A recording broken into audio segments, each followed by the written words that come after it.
বাসর ঘরে কেউ এত লেট করে আসে? আমার দুধটা খেয়ে আসল কাজটা শুরু করুন। আর কত অপেক্ষা করব? এই শোনো, চ্যানেলটি সাবস্ক্রাইব করে ঘন্টাটি বাজিয়ে দিও, কেমন? আমি আসি।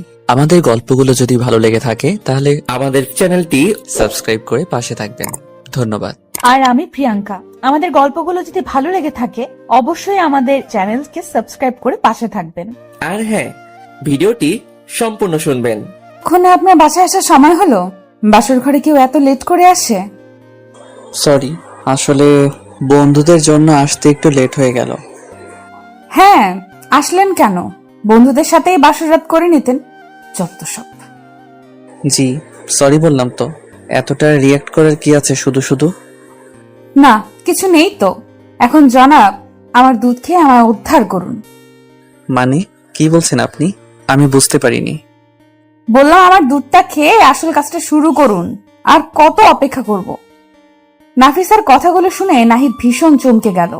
পাশের রাতে স্বামী সবসময় ফাজলামি করে, এটা সত্যি। তবে নতুন স্ত্রী এমন নির্লজ্জের মতো কথা বলবে, সেটা সত্যি আশা করা যায় না। নাহিদ নাফিসার দিকে এক দৃষ্টিতে তাকিয়ে আছে। নাফিসা নাহিদের দিকে খানিকটা বিরক্তি নিয়ে তাকিয়ে আছে। নাফিসা আপন মনে ভাবছে, নাহিদ কি গাধা নাকি? বাসর রাতে ভালোবাসা, আদর, সোহাগ সম্পর্কে কি তার কোনো ধারণা নেই? এমন অদ্ভুত ভাবে তাকিয়ে কেন আছে? নাফিসা নাহিদকে উদ্দেশ্য করে হকচকিয়ে বলে উঠল, এমন করে তাকিয়েছেন কেন? মনে হচ্ছে চোখ দিয়ে গিলে খাবেন আমায়। না মানে আপনার কথার ধরন দেখে আমি খানিকটা অবাক হয়ে যাচ্ছি। আপনি এমন ভাবে কথা বলছেন কেন? ওমা, আপনার সাথে কেমন করে কে বলবো? আপনি আমার স্বামী, আপনার সাথে কথা বলবো না তো কার সাথে গিয়ে কথা বলবো বলুন? কথা বলা ঠিক আছে, কিন্তু আপনি তো অসভ্যতামি করছেন। এটা তো ঠিক নয়। এ মা, আমি আবার কখন অসভ্যতামি করলাম? কি করেছি বলুন আমায়? কি করেছেন আর কি বলেছেন সেটা আমার থেকেও ভালো আপনি জানেন। এখন একটু সরে বসুন, আমি শুভ। শুয়ে পড়বেন মানে? আজ আমাদের বাসর রাত, সেসব কি ভুলে গেছেন নাকি? বাসর রাত দেখে কি আপনাকে মাথায় তুলে বসে থাকতে হবে নাকি? এমন নির্লজ্জের মতো আচরণ করা বন্ধ করুন। আমার এসব পছন্দ নয়। নাহিদের মুখের কথাটা নাফিসার কানে আসতে নাফিসা চমকে উঠল তো ঠিক, সেই সাথে ভীষণ কষ্টও পেল। অনেকটা আশা ভরসা নিয়ে নাহিদকে বিয়ে করেছে সে। প্রেম ভালোবাসা সবার জীবনেই আসে, তবে নাফিসার জীবনে কখনো এসব আসেনি। কারণ নাফিসা সব সময় নিজের স্বামীর অধিকার নিয়ে ভাবত। পাপ কর্ম থেকে নিজেকে সব সময় আড়াল রেখে চলে সে।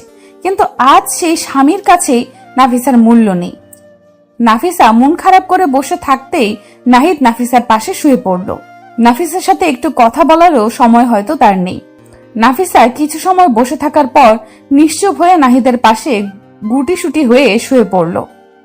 নাহিদ হঠাৎ করে নাফিসার সাথে এমন আচরণ করছে কেন? কিছুই নাফিসা বুঝতে পারছে না। নাফিসা আপন মনে ভাবছে, নাহিদ কি তাকে মন থেকে মেনে নিতে পারেনি? যদি নাফিসাকে সে মন থেকে নাই বা মেনে নিতে পারে, তবে কেন তাকে বিয়ে করেছে? নাফিসাকে বিয়ে করার জন্য তো কোনো প্রকার চাপ ছিল না। নাফিসা অনেকটা সময় ধরে এসব ভাবলো। নাহিদের কথা ভাবতে ভাবতে কখন যে সে ঘুমিয়ে পড়েছে তা সে বলতে পারবে না। সকালবেলা নাফিসার ঘুম ভাঙলো নাহিদের চিৎকারের শব্দে। নাহিদের চিৎকার শুনে নাফিসা হকচকিয়ে বিছানা থেকে উঠে পড়ে নাহিদের দিকে কৌতূহলপূর্ণ দৃষ্টি নিয়ে তাকালো। নাহিদের দিকে তাকিয়ে নাফিসা প্রশ্নসূচক কণ্ঠে বলতে লাগলো, কি হয়েছে আপনার? সকালবেলা কোনো কারণ ছাড়াই এমন চিৎকার করছেন কেন? তোর কি মনে হয় আমি পাগল? কোনো কারণ ছাড়াই আমি চিৎকার করব? এমন ভাবে কথা বলছেন যে, কি হয়েছে আমায় বলুন তো? কি হয়নি আমায় সেটা বল। রাতে তোকে নিজের কাছে নেইনি বলে সকালবেলা আমায় শক্ত করে জড়িয়ে ধরেছিলি। এতটা নির্লজ্জ কেন তুই?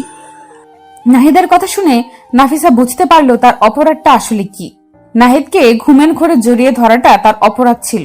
নাফিসা মাথাটা নিচু করে ফেললো নাহিদের কথা শুনে। নাহিদ নাফিসাকে মাথা নিচু করে থাকতে দেখে আবারও বলতে লাগলো, কি হলো? এখন মাথা নিচু করে আছিস কেন? আমার সাথে নোংরামি করার সময় এটা মনে ছিল না? দেখুন, আমি ইচ্ছে করে আপনাকে স্পর্শ করিনি। আমি ভুলবশত আপনাকে জড়িয়ে ধরেছি। সরি। কিসের সরি? আমি জানি তুই ইচ্ছে করে আমার সাথে এমন করেছিস। তোদের মতো মেয়েদের আমার ভালো করে চেনা আছে। তোরা পুরুষ দেখলেই নিজেদের উপর নিয়ন্ত্রণ রাখতে পারিস না তোরা। নাহিদের কথায় নাফিসার বুকটা কেঁপে উঠল। নাহিদের কথা শুনে নাফিসার বুকটা যেন ক্ষত বিক্ষত হয়ে গেছে। অন্য সব পুরুষের সাথে নাহিদ তার নিজের স্ত্রীকে তুলনা করেছে। এই কথাগুলো কোনোভাবেই মানতে পারছে না নাফিসা। মানুষ অপমান সহ্য করে ঠিক আছে, তবে এমন অপমান কোনোভাবেই সহ্য করা যায় না। নাহিদ নাফিসাকে নিশ্চুপ দেখে নাহিদ আবারও বলল, দেখ, তুই আমার কাছাকাছি আসার কোনো ধরনের চেষ্টা করবি না। আমি তোকে পছন্দ করি না, এই কথাটা মাথায় ঢুকিয়ে নিয়ে ভালো করে। জি। নাহিদ বিছানা থেকে রাগে ফুঁসতে ফুঁসতে উঠে গেল। সকাল সকাল নাফিসা তার মুডটাই খারাপ করে দিয়েছে। নাহিদ বিছানা থেকে উঠে ফ্রেশ হতে চলে যায়। নাফিসা খানিক সময় বিছানায় বসে নাহিদের কথাগুলো ভাবতে থাকে। অতঃপর নাফিসা একটা দীর্ঘশ্বাস ফেলে সেও ফ্রেশ হতে চলে যায়। নাহিদ ফ্রেশ হয়ে আসতেই দেখতে পায় নিজের ফোনটা হাতে নিল। ফোনটা হাতে নিতেই নাহিদ চমকে উঠল, কারণ নাহিদের ফোনে তার ভালোবাসার প্রিয়জন ডজন খানেক মিসড কল দিয়েছে। নাহিদ দ্রুত রোজের নাম্বারে কল রিডায়াল করলো। দুবার কল হতেই রোজ নাহিদের কলটা পিক আপ করতেই নাহিদকে উদ্দেশ্য করে শক্ত গলায় বলল, সরি, বাসর রাতে কল করে আপনাকে বিরক্ত করলাম। কিসের বাসর রাত আর কিসের বিরক্ত? পাগল হয়ে গেলে নাকি? পাগল দেখেই তো এখনো আপনার সাথে কথা বলছি। একজন বিবাহিত পুরুষের সাথে আমি এখনো কথা বলছি। রোজ, তুমি যা ভাবছো তা ঠিক নয়। আমি নাফিসার শরীরে একটিবারের জন্য হাত লাগাইনি। আমার মনে প্রাণে শুধুমাত্র তুমি আছো। আমি যদি আপনার মনেই থাকতাম তবে আপনি আমায় বিয়ে করতেন, অন্য কাউকে নয়। আরে পাগলি, তুমি তো জানো আমি পরিবারের চাপে পড়ে বিয়েটা করেছি।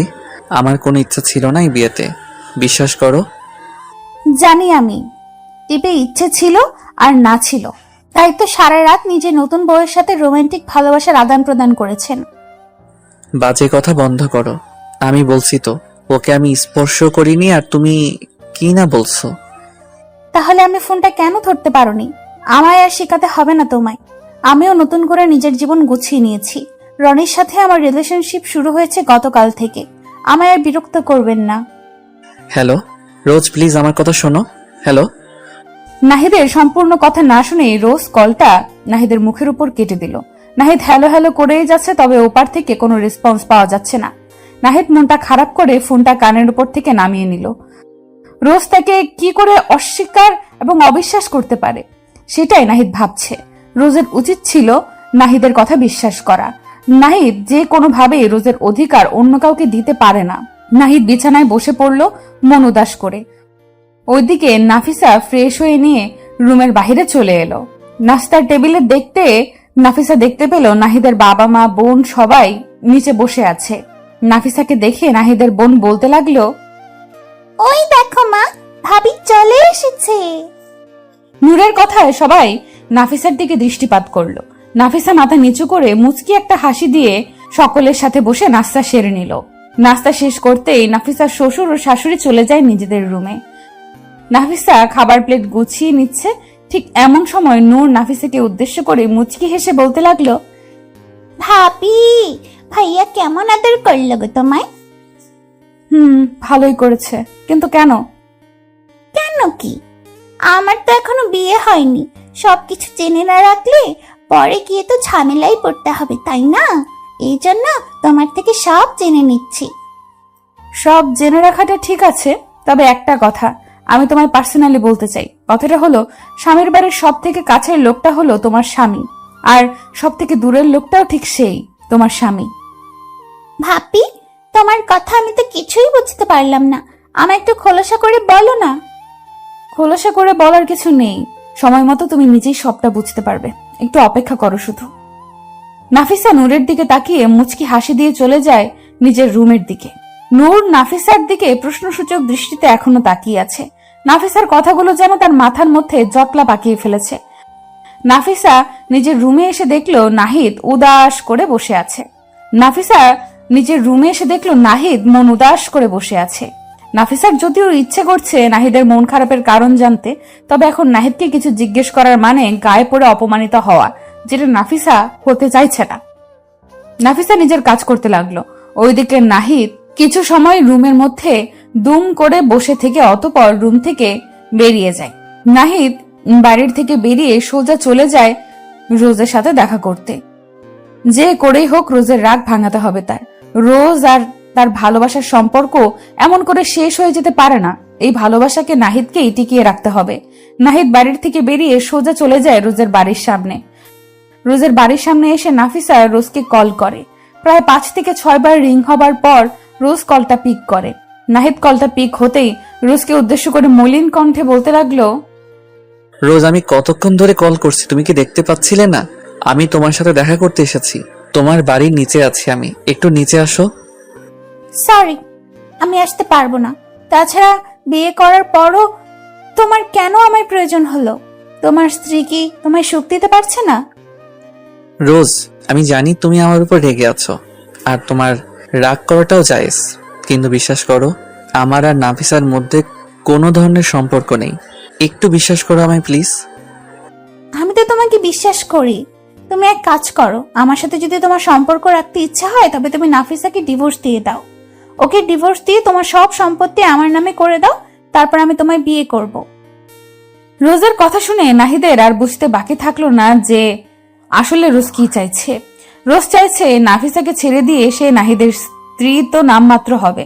আসলে নাহিদের সম্পত্তির উপর রোজের দৃষ্টি। রোজের কথাগুলো শোনার পর কোনোভাবেই নাহিদ আর রোজের সাথে কথা বলতে চাইছে না। নাহিদ ঢের বুঝতে পারছে সে একটা মরিচিকার পেছনে ছুটছে এতটা দিন। প্রকৃত অর্থে রোজ কখনোই নাহিদকে ভালোবাসেনি। নাহিদকে নিশ্চুপ দেখে রোজ নাহিদকে উদ্দেশ্য করে বলতে লাগলো, কি হলো, এমন চুপসে গেলে যে? কোনো কথা বলছে না? আমার থেকেও কি তোমার সম্পত্তির মূল্য অনেক বেশি তোমার কাছে? ভালোবাসাটা যদি সত্যি হতো তবে সম্পত্তি কোনো ম্যাটার ছিল না। আমি বুঝতে পারছি সব, রাখছি। নাহিদ ফোনটা কেটে দিয়ে ফোনটা রাস্তার পাশে ছুঁড়ে মারলো। নিজেকে ভীষণ অপরাধী মনে হচ্ছে তার। একটা মানুষ ভালোবাসার নামে দিনের পর দিন তাকে ঠকিয়ে গেছে, আর নাহিদ সেই প্রতারকের কথা ভেবে সেই প্রতারকের জন্য নিজেকে কষ্ট দিয়েছে। একটা নির্দোষ মেয়ের সাথে বাজে ব্যবহার করেছে নাহিদ। নিজের উপর নিজের ঘৃণাবোধ কাজ করছে তার। নাহিদের চোখের কোণে নোনা জল এসে জমা হলো। কয়েক ফোঁটা নোনা জল এক পলকেই পড়ে যায় মাটিতে। এই চোখের জল রোজের জন্য নয়, বরং এই চোখের জল নিজেকে ধিক্কার দিতে এসেছে। নাহিদ রোজের বাড়ির থেকে সোজা নিজের বাড়ি চলে এলো। বাড়ি ফিরতেই নাহিদ নিজের রুমে চলে এলো। রুমে এসে নাহিদ দেখতে পায় নাফিসা রুমেই আছে। নাহিদের চোখ জোড়া রক্তবর্ণ ধারণ করে আছে। নাহিদ নিজের জায়গা থেকে উঠে নাফিসা নিজের জায়গা থেকে উঠে নাহিদের দিকে এগিয়ে গিয়ে নাহিদকে উদ্দেশ্য করে কৌতূহলপূর্ণ কণ্ঠে বলল, আপনার চোখ জোড়া এমন রক্তবর্ণ ধারণ করে আছে কেন? কি হয়েছে আপনার? সব ঠিক আছে তো? নাফিসার কথার বিপরীতে নাহিদ কোনো শব্দ করল না। নাহিদ এক ঝাটকায় নাফিসার দিকে এগিয়ে এসে দুম করে নিজের বুকে নাফিসাকে টেনে নিল। নাফিসাকে বুকে নিয়ে শক্ত করে জড়িয়ে ধরল নাহিদ। নাহিদের এমন কাজে নাফিসা ভীষণ চমকে যায়। নাফিসার কাছে এসব যেন স্বপ্ন মনে হচ্ছে। নাফিসা তো নিজের স্বামীর কাছে একটু ভালোবাসাই প্রত্যাশা করেছে। আজ তার স্বামী তাকে নিজের বুকে নিয়ে ভালোবাসার পরশ দিচ্ছে। নাফিসা নিশ্চুপ হয়ে একটা ঘুরে চলে যায়। নাহিদ নাফিসাকে শক্ত করে জড়িয়ে ধরে নাফিসার কানের কাছে মুখ এগিয়ে নিয়ে গিয়ে ফিসফিস করে নাফিসাকে উদ্দেশ্য করে বলতে লাগলো, ভালোবাসি তোমায়, অনেক ভালোবাসি। আমায় কখনো ছেড়ে যেও না প্লিজ। আমি অনেক বাজে ব্যবহার করেছি তোমার সাথে, ওই সবের জন্য আমায় ক্ষমা করে দাও তুমি। এসব কি বলছেন আপনি? স্ত্রীর কাছে স্বামীর কোনো অপরাধ থাকতে পারে না। না, থাকতে পারে। আমি তোমার সাথে অনেক অন্যায় করেছি, আমায় ক্ষমা করে দাও। ক্ষমা করতে পারবো না, তবে ভালোবাসা দিতে পারবো, সেটাও মন ভরে। চলবে তো?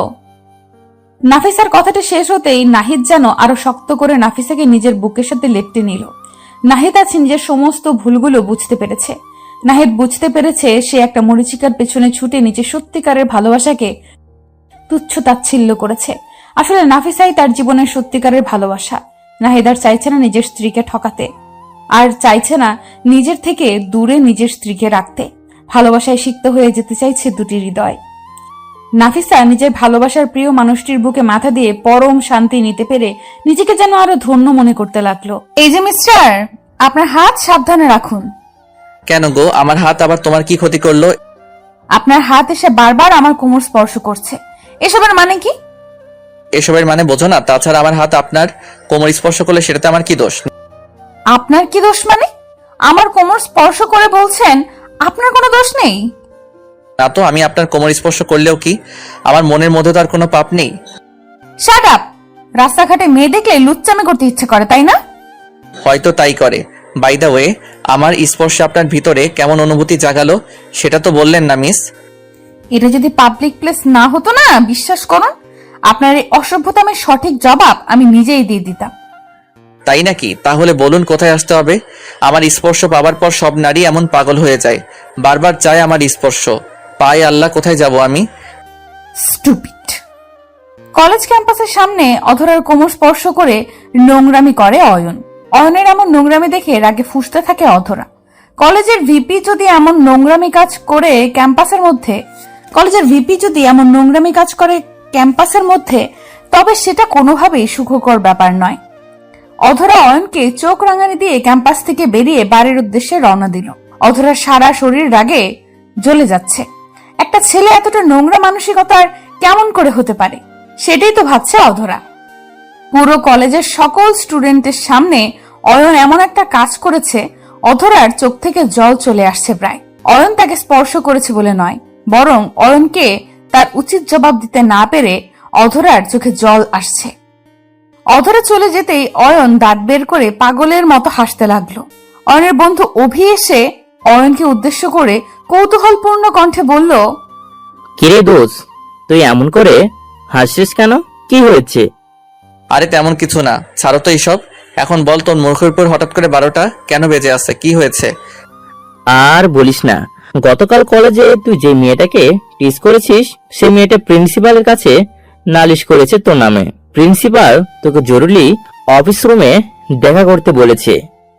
আহ, ওকে মেয়ে বলে ডাকিস নে পাগলা, ওটা তোর ভাবি হয়। ভাবি, যাই দেখে আসি আমার হবু বউটা আমার নামে কি কমপ্লেন করে আসলো। অয়ন অভির থেকে বিদায় নিয়ে প্রিন্সিপালের রুমে চলে আসে। প্রিন্সিপালের রুমে আসতে প্রিন্সিপাল কড়া কণ্ঠে অয়নকে শাসিয়ে দেয়। অধরা অয়নের নামে ইফটিজিং এর অভিযোগ করেছে। অয়ন অধরার অভিযোগটা শুনে ভীষণ অবাক হয়, কারণ হবু বউকে একটু টাচ করলে কি সেটা ইফটিজিং হয়?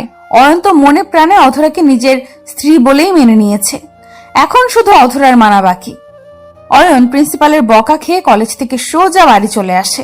বিকেলে আবার অধরার বাড়ির সামনেই আড্ডা মারতে যেতে হবে, ওখানে লেট করে যাওয়া একদমই চলবে না। অয়ন বাড়ি আসতে অয়নের মা অয়নকে উদ্দেশ্য করে বলল, অয়ন, আজকাল কখন বাড়ি ফিরিস আর কখন বাহিরে যাস, কোনো কিছুই তো আমাদের বলে যাস না, এটা কি উচিত? আরে মা, আমি কি এখনো ছোট বাচ্চা আছি নাকি? আমায় নিয়ে এত ভয় কেন পাও তোমরা? সত্যি আমি বুঝি না।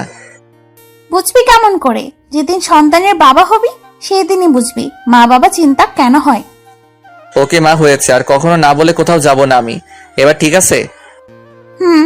ফ্রেশ হয়ে আয়, আমি খাবার দিচ্ছি। ওকে, এখনই আসছি। অয়ন ফ্রেশ হয়ে এসে খাবার খাচ্ছে আর আপন মনে অধরার কথা ভাবছে। অধরার সাথে এতটা বাজে ব্যবহার করার পরেও মেয়েটা অয়নের উপর হাত তুলছে না। কেন তুলছে না? তবে কি অয়নকে সে পছন্দ করে? না, মুখে মুখে তো অয়নকে সহ্য করতেই পারে না অধরা, তাহলে পছন্দ করবে কেমন করে? অয়ন খাবার শেষ করে খানিক সময় রেস্ট করে বাড়ি থেকে বেরিয়ে সোজা চলে যায় অধরার বাড়ির সামনে। অধরার বাড়ির সামনে এসে অয়ন অধরার জন্য অপেক্ষা করছে। রোজ এই সময় অধরা বাড়ি থেকে বাইরে বের হয়। অয়ন খানিক সময় অপেক্ষা করতেই অধরা নিজের বাড়ি থেকে বেরিয়ে এলো। অয়ন প্রতিদিনের মতো ঠিক অধরার পেছন পেছন চলতে লাগলো। অধরা অয়নকে দেখতে পেয়ে ভীষণ বিরক্তি বোধ করছে। অয়ন পেছন থেকে অধরাকে উদ্দেশ্য করে মৃদু কণ্ঠে বলতে লাগলো, কি হলো জনাবা, এত চুপ কেন? আজ বুঝি আর ঝাড়ি দিবেন না? দেখুন, আমি আপনার সাথে কথা বলতে চাই না, তারপরও কেন আমায় বিরক্ত করছেন? কি চাই আপনার? যা চাই তাই দিবেন? যদি আমার সাধ্যের মধ্যে থাকে তবে অবশ্যই চেষ্টা করব। আমার তো টাকা পয়সার প্রয়োজন নেই, শুধু আপনার ভালোবাসার প্রয়োজন। এটা দিয়ে দাও, আমি আর কোনো ধরনের ফাইজলামি করব না, প্রমিস। অয়নের কথাটি শুনে অধরা তাচ্ছিল্যকর একটা হাসি দিয়ে ফেলল।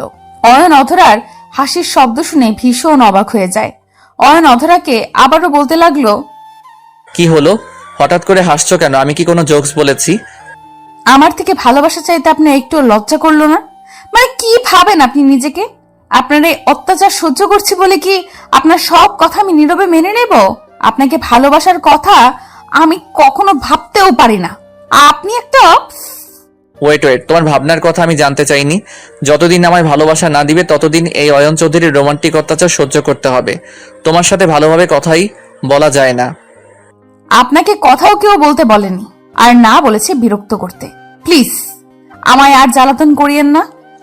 তোমার এই মিষ্টি কথায় চিরা ভিজবে না, আমি তো জ্বালাবোই, আরো বেশি করে জ্বালাবো। অয়ন কথাটি শেষ করতেই অধরার হাত ধরে ফেলল। অধরা কিছুতেই বুঝতে পারল না অয়ন হাত ধরতেই অধরা অয়নের হাত থেকে নিজের হাতকে ছাড়িয়ে নিতে চেষ্টা করলো। তবে অয়ন বেশ শক্ত করে অধরার হাত চেপে ধরেছে, যার ফলে অধরা কোনোভাবেই অয়নের হাতের মুঠো থেকে নিজের হাত ছাড়াতে পারছে না। অধরার মেজাজটা ভীষণ খারাপ হয়ে যায়। অধরার রাগে গজগজ করতে করতে একটা সজোরে হ্যাচকা টান দিয়ে নিজের হাত জোড়া অয়নের হাত থেকে ছাড়িয়ে নিল। অয়ন অধরাকে কিছু বলতে যাবে তার আগেই অধরা ভীষণ কর্কশ কণ্ঠে অয়নকে উদ্দেশ্য করে বলল, দেখুন অয়ন, আমি চাই না পাবলিক প্লেসে আপনার সাথে কোনো খারাপ কিছু করতে। দয়া করে নিজের সম্মানটা বজায় রাখুন। আমায় আর একবার যদি আপনি কোনোভাবে বিরক্ত করেন তো আমি সত্যি বলছি তারপর যা হবে তার জন্য আমি দায়ী থাকবো না। অধরার কথাটা শুনে অয়নও কিছু একটা ভেবে অধরার পেছন থেকে সরে গেল। অয়ন চলে যেতেই অধরা একটা শান্তির নিঃশ্বাস ফেলল। কতক্ষণ আর এমন টর্চার সহ্য করা যায় বলুন? অধরারও ধৈর্যের বাঁধ আছে, আর যখন সেই ধৈর্যের বাঁধ ভেঙে যায় তখন আর মাথা কাজ করে না। অয়ন চলে যেতেই অধরা নিজের গন্তব্যে চলতে লাগলো। কিছু দূর এগিয়ে যেতেই অধরা দেখতে পায় রাস্তাটা কেমন যেন নীরব হয়ে গেছে, আশেপাশে কাউকে দেখাও যাচ্ছে না। অধরা এই দৃশ্যটা দেখে মোটেও ভয় পেল না, কারণ অয়ন ছাড়া আর কোনো বিপদকে অধরা তোয়াক্কা করে না। অধরা আপন মনে হাঁটতে লাগলো। অধরা হাঁটছে আর অনুভব করছে কেউ একজন আছে যে কিনা অধরাকে এখনো ফলো করছে। তবে কে এসে সেটা অধরা বুঝতে পারছে না। অধরা কিছু দূর এগিয়ে যেতেই হঠাৎ করে অধরার সামনে দুইজন ছেলে চলে আসে। অধরা এই ছেলেদের কাউকে এর আগে কখনো দেখেনি। অধরা ছেলেগুলোকে এড়িয়ে যেতে চেষ্টা করতেই ছেলেগুলো অধরার সামনে এসে পথ আটকে দাঁড়ায়। অধরা দু পা পিছিয়ে যেতেই হঠাৎ অনুভব করে তার পেছনেও দুজন ছেলে দাঁড়িয়ে আছে। অধরা এতগুলো লোক দেখে খানিকটা বিব্রত হয়ে প্রশ্ন করে, আপনারা কারা? আর আমার পথ আটকে দাঁড়িয়েছেন কেন? কি চাই আপনাদের? আমাদের তো বেশি কিছু চাই না সোনা, আমাদের শুধু তোমাকে চাই, তাও 2 ঘন্টার জন্য।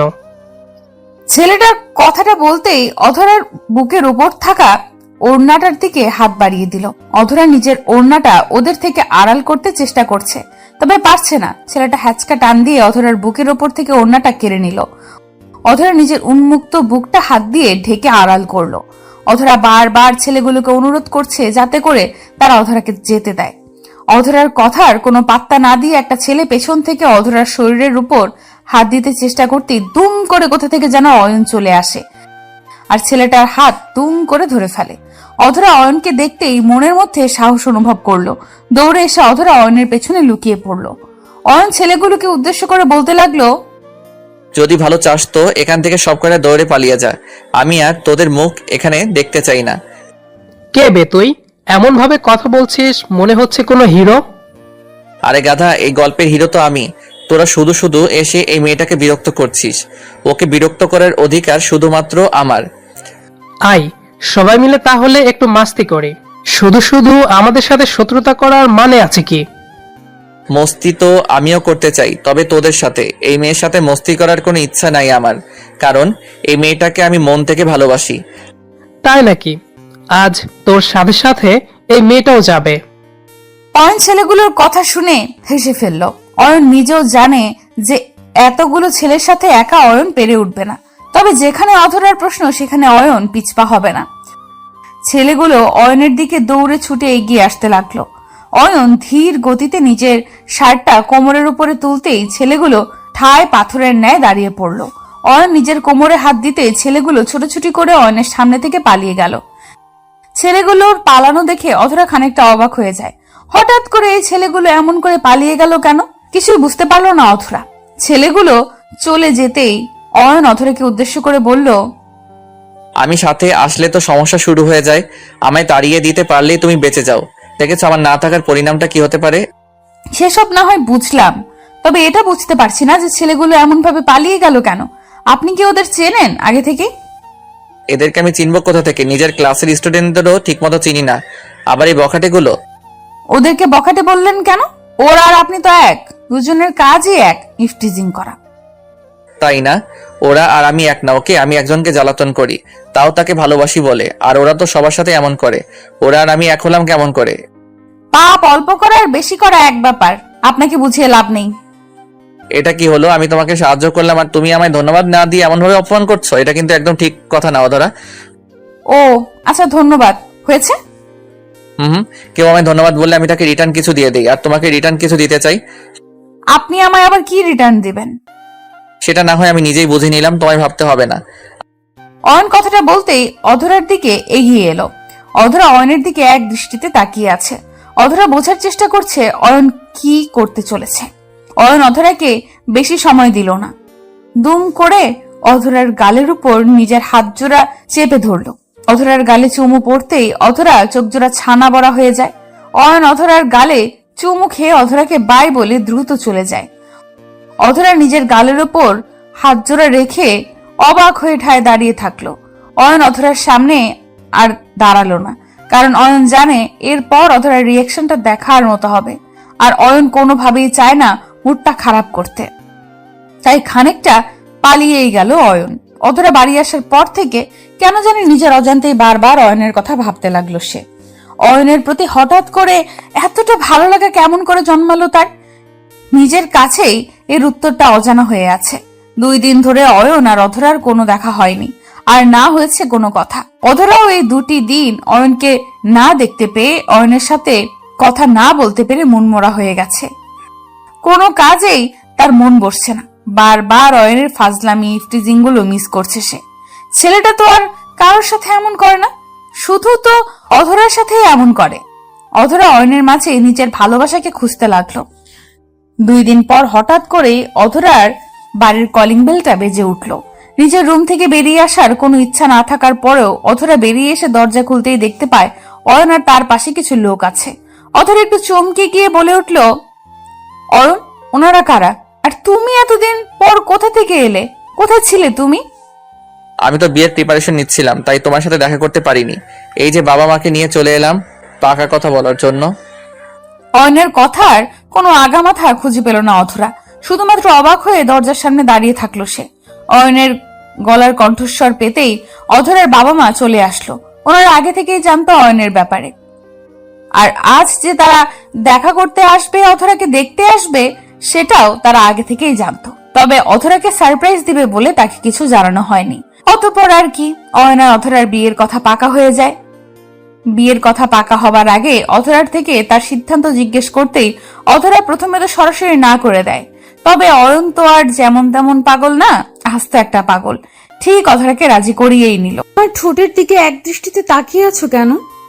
কোথায় তাকালাম? আমি তো তোমার চোখের দিকে তাকিয়ে আছি। মিথ্যা বলো না, আমি দেখেছি কোথায় তাকিয়েছো। তোমার চোখ খারাপ হয়ে গেছে। আমার চোখ কেন খারাপ হতে যাবে? আমার মতো ভালো চোখের মানুষ তুমি আর দুটো খুঁজে পাবে? আপনার চোখ সম্পর্কে আমার আইডিয়া আছে।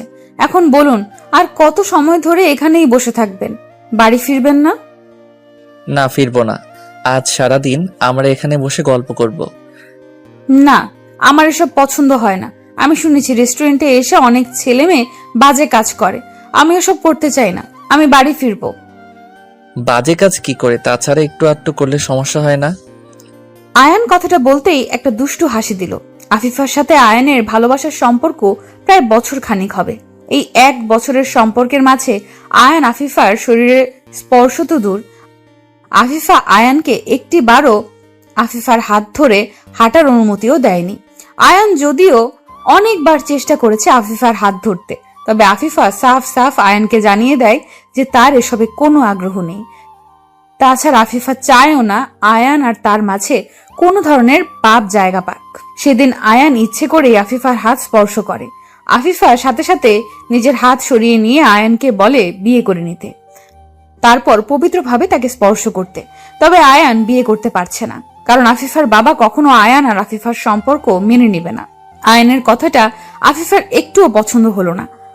আফিফা আয়ানের দিকে অগ্নি দৃষ্টিতে তাকাতেই আয়ান একটা মুচকি হাসি দিয়ে আফিফাকে উদ্দেশ্য করে বলল, আরে পাগলি, মজা করছিলাম। তুমি জানো না আমি কেমন? অযথা ভয় কেন পাও তুমি? অযথা ভয় না, আজ তোমার মাথায় এই চিন্তাটা আসছে, আগামীকাল সত্যি সত্যি তুমি জেদ করবে। তোমার আবদার পূরণ করাটা আমার পক্ষে সম্ভব হবে না, তাই কি? আর শোনো, আমার মনের মধ্যে অনেক ইচ্ছা আছে। আমি মেনে নিচ্ছি আমি অনেক কিছু চাই, কিন্তু তার মানে এটা নয় আমি তোমাকে জোর করব। আমি আসছি, আমার ভালো লাগছে না কথা বলতে। আফিফা কথাটা বলতেই নিজের জায়গা থেকে উঠে পড়ল। আয়ান আফিফার দিকে প্রশ্নসূচক দৃষ্টিতে তাকালো। আয়ান আপন মনে ভাবছে যে আয়ান তো আফিফার সব কথা মেনে নিল, তবে কেন আফিফা এখন উঠে পড়ছে? আয়ান আফিফার হাত ধরতে আফিফা আয়ানের দিকে আবারও অগ্নিদৃষ্টি নিক্ষেপ করলো। আয়ান সাথে সাথে আফিফার হাত ছেড়ে দিল। আয়ান আফিফাকে উদ্দেশ্য করে বলল, এমন করছো কেন? আমি তো বললাম আমার কোনো বাজে ইচ্ছে নেই, তারপরও তুমি এমন করে চলে যাবে? দেখো আয়ান, আমাদের সম্পর্কের অনেক বছর হয়ে গেছে। আমি চাইছি না এই লুকোচুরিটা আর হোক। তোমার যদি আমায় বিয়ে করার সাহস থেকে থাকে তবে পরিবারকে জানাও, অন্যথায় এই সম্পর্কটা এখানেই শেষ। আফিফা কথাটা বলতেই রেস্টুরেন্ট থেকে হনহন করে বেরিয়ে যায়। আয়ান ঠায় থ হয়ে বসে আছে। আফিফার কথাগুলো যেন তার মাথার উপর দিয়ে গেছে। আয়ান আফিফার শেষে বলা কথাটার মানে বুঝতে পারল না। আফিফার কথাটা যেন আয়ানের বুকের মধ্যে তীব্র আঘাত করলো। আফিফার সাথে আজকের পর থেকে আয়ানের কোনো সম্পর্ক থাকবে না।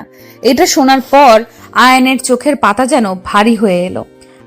আয়ান অনেকভাবে চেষ্টা করেছে আফিফার পরিবারকে মানিয়ে আফিফাকে বিয়ে করতে, তবে আফিফার বাবা সরাসরি আয়ানকে তার মেয়ের জীবন থেকে সরে যেতে বলেছে, আর আজ আফিফাও সেটাই বলল। আয়ানের বুকের মাঝে যেন পাহাড় সমান কষ্ট এসে জমা হলো। আয়ান কিছু সময় আফিফার কথা ভাবার পর নিজের জায়গা থেকে উঠে পড়ল। ভালোবাসায় বিশ্বাস থাকা জরুরি। যেই ভালোবাসায় বিশ্বাস নেই সেই ভালোবাসা থাকার থেকে না থাকাই উত্তম। আয়ান রেস্টুরেন্ট থেকে বেরিয়ে সোজা নিজের বাড়ি চলে আসে। বাড়ি আসতেই আয়ান দেখতে পায় তার মা বাবা তৈরি হচ্ছে, হয়তো কোথাও যাবেন তারা। আয়ান সেই দিকে না তাকিয়ে নিজের রুমের দিকে চলতে লাগলো। আয়ানকে চলে যেতে দেখে তার মা পেছন থেকে আয়ানকে উদ্দেশ্য করে বলল, কি রে, কোথায় ছিলি সারাদিন? তোকে ফোন করেও পাওয়া যায় না আজকাল। না মা, আসলে একটু বাইরে ছিলাম, তাই আর কি। আচ্ছা শোন, আমি আর তোর বাবা মিলে একটা মেয়েকে দেখতে যাচ্ছি, তুই বাড়িতেই থাকিস, ঠিক আছে? একটা মেয়েকে দেখতে যাচ্ছ মানে? কোন মেয়েকে দেখতে যাচ্ছ? আরে তোকে তো বলা হয়নি, তোর বাবার বন্ধুর মেয়েকে দেখতে যাচ্ছি। মেয়েটা মাশাআল্লাহ অনেক ভালো আর দেখতেও সুন্দরী, তোর ভীষণ পছন্দ হবে। বাহ, আমায় না জানিয়ে তোমরা আমার জন্য মেয়ে দেখতে যাচ্ছ? ভালো মতো ব্যাপারটা শোনো মা, আমি এখন বিয়ে করতে পারবো না, আমার সমস্যা আছে। তোর কোনো কথাই আমি শুনবো না। সে 2 বছর ধরে বলছিস, আজ না পরে পরে। আমাদেরও তো ইচ্ছে করে নাতি নাতনি নিয়ে খেলা করার। দেখো, আমি আমার কথা বলে দিয়েছি, আমি এখন বিয়ে করতে পারবো না, এটাই হচ্ছে ফাইনাল। আয়ান কথাটা শেষ করতেই হনহন করে নিজের রুমে চলে যায়। আয়ানের কথা শুনে তার বাবা মায়ের মুখ শুকিয়ে যায়। তারা অনেক আশা নিয়েছিল যে আয়ানের জন্য তাদের পছন্দ করা মেয়েকে আনবে, কিন্তু আয়ান তো সরাসরি না করে দিল। তাছাড়া আয়ানের বাবা মায়ের পছন্দ করা মেয়েটা দেখতেও বেশ সুন্দরী, তাই আয়ানের পছন্দ তার বলার অপেক্ষায় রাখে না। কিন্তু আয়ান তাদের সব আশাকে এক ঝটকায় শেষ করে দিল। আয়ান নিজের রুমে এসে মন খারাপ করে বসে আছে। কোনো কিছুতেই মন লাগছে না তার। বুকের মধ্যে তীব্র ব্যথা করছে আয়ানের। আফিফার কথা ভীষণ করে মনে পড়ছে তার। আয়ান কিছু সময় বিছানায় বসে থাকতে হঠাৎ করে আয়ানের ফোনে কল চলে এলো। আয়ান বেশ দ্রুত নিজের ফোনটা বের করতে চেষ্টা করলো। আয়ান ভাবছে হয়তো আফিফা কল করেছে। আয়ান পকেট থেকে ফোনটা বের করে হাতে নিতেই ফোনের স্ক্রিনে তাকায়। ফোনের স্ক্রিনে তাকাতে আয়ানের ঠোঁটের উপর থেকে হাসির ঝলকটা উধাও হয়ে যায়। আয়ান যা ভেবেছে তেমন কিছু না।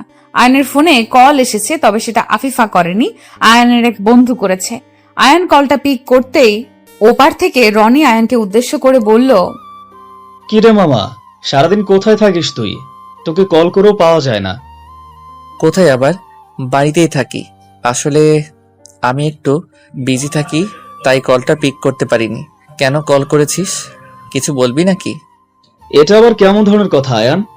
আমি তোকে কোনো প্রয়োজন ছাড়া কল করতে পারি না বুঝি? না, তো পারিস, তবে কোনো প্রয়োজন আছে বলেই তো এত কল করেছিস। প্রয়োজন বলতে তোর খোঁজ নিতেই কল করেছিলাম আর কি। আচ্ছা যাক, বাদ দে। আচ্ছা মামা, আফিফার কি খবর? কথা হয় তোর সাথে?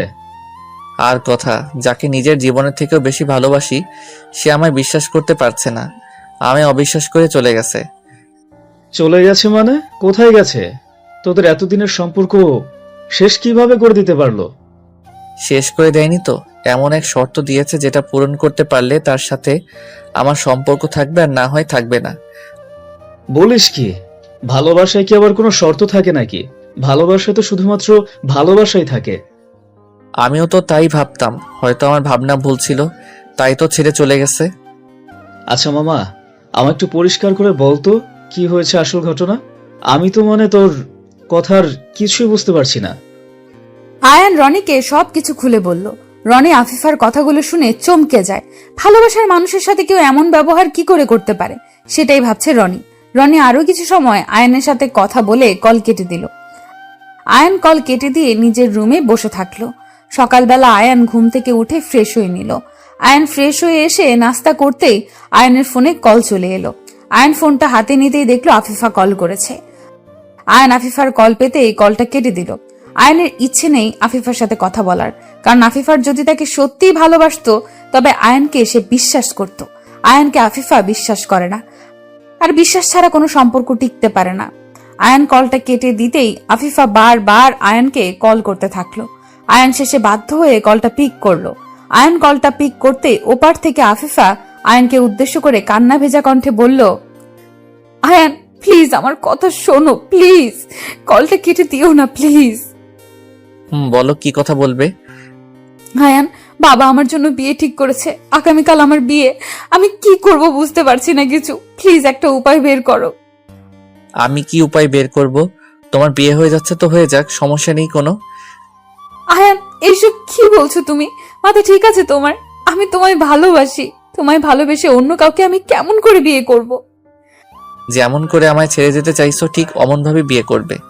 আমায় আর বিরক্ত করো না, রাখছি। আয়ান, এটাই কি তোমার শেষ কথা? এটাই আমার শেষ কথা। যদি এটাই তোমার শেষ কথা হয়ে থাকে তো আমারও শেষ কথা শুনে রাখো। আমি যদি তোমায় আপন করে না পাই তবে এই জীবন আমি রাখবো না।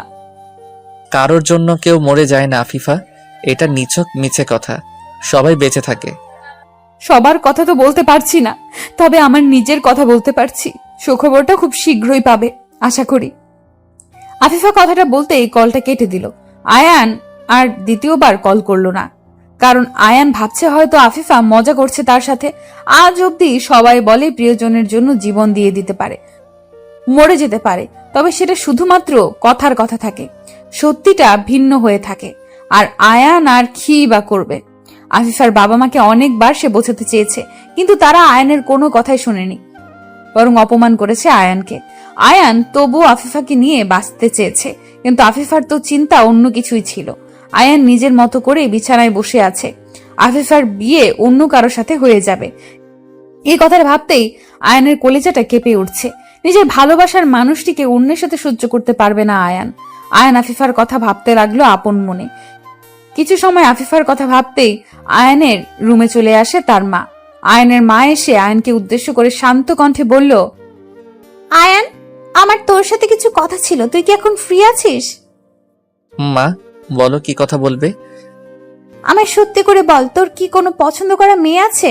যদি থাকে তো বল, আমরা মেয়ের বাবা মায়ের সাথে কথা বলে সব ঠিক করে নেই। মা, আমার কাকে পছন্দ আর কাকে চাই সেসব তো তোমরা জানো। আমি আফিফাকে ভালোবাসি, ওকে ছাড়া অন্য কাউকে বিয়ে করা আমার পক্ষে সম্ভব নয়। আফিফা, ওই মেয়ের কথা তুই এখনো মনে রেখেছিস? তুই কি ভুলে গেছিস ওর বাবা আমাদের কেমন করে অপমান করেছে, কেমন করে আমাদের ছোট করেছে? আমি কিছু ভুলে যাইনি, তবে আফিফা তো কিছু করেনি, ভুল ওর বাবা করেছে। আফিফার কোনো ভুল ছিল না মা। আফিফার পক্ষে কথা বলা বন্ধ করে দে। ওই মেয়ে ওর বাবার মতো। যদি ওই মেয়ে তোকে সত্যিই ভালোবাসতো তবে তোর কাছে ছুটে চলে আসতো, বাবা মায়ের জন্য অপেক্ষা করতো না।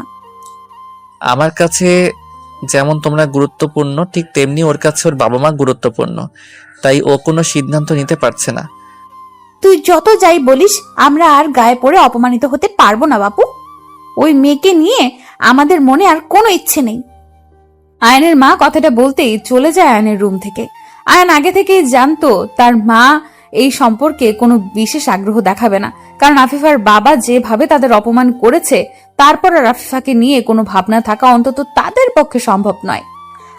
আয়নের রুম থেকে তার মা চলে যেতেই আয়ন একটা দীর্ঘশ্বাস ফেলে আফিফার ভাবনায় মগ্ন হয়ে পড়ল। আফিফার কথা ভাবতে ভাবতে কখন যে আয়নের চোখের পাতা এক হয়ে গেছে তা সে জানে না। পরদিন সকালে আয়নের ফোনে একটা অপরিচিত নাম্বার থেকে কল এলো।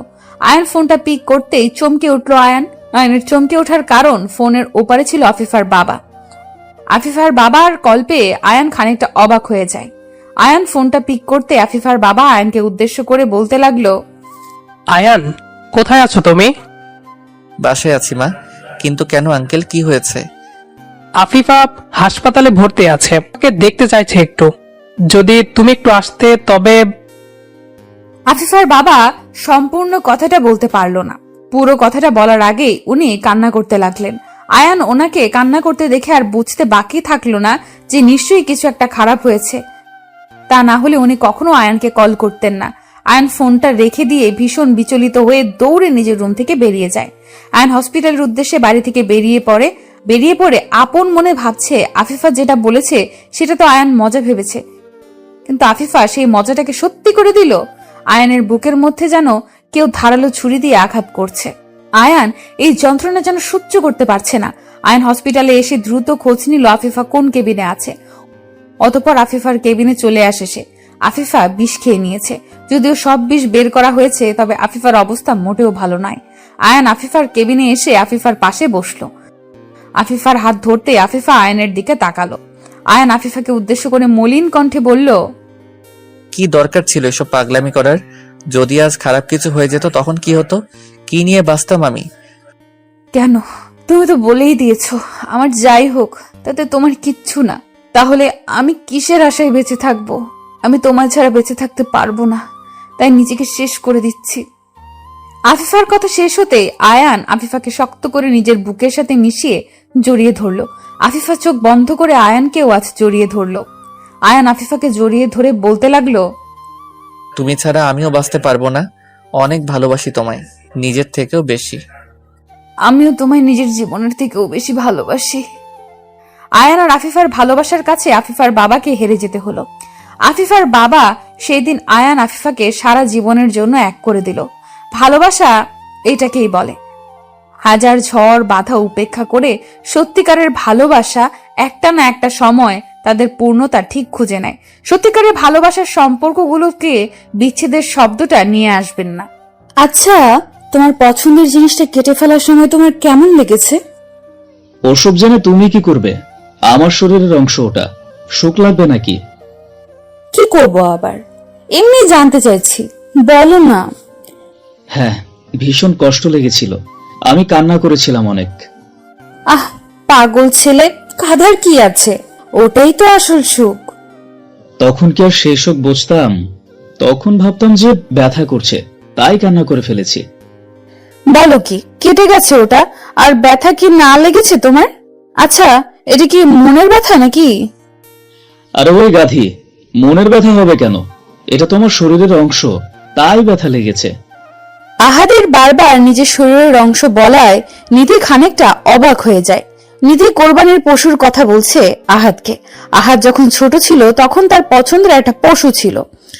সেটাকে কোরবানি করার সময় আহাদের ফিলিংস কেমন ছিল তা জানতেই নিধি আহাদকে প্রশ্ন করে, কিন্তু আহাদ তো অন্য কিছু উত্তর দিচ্ছে।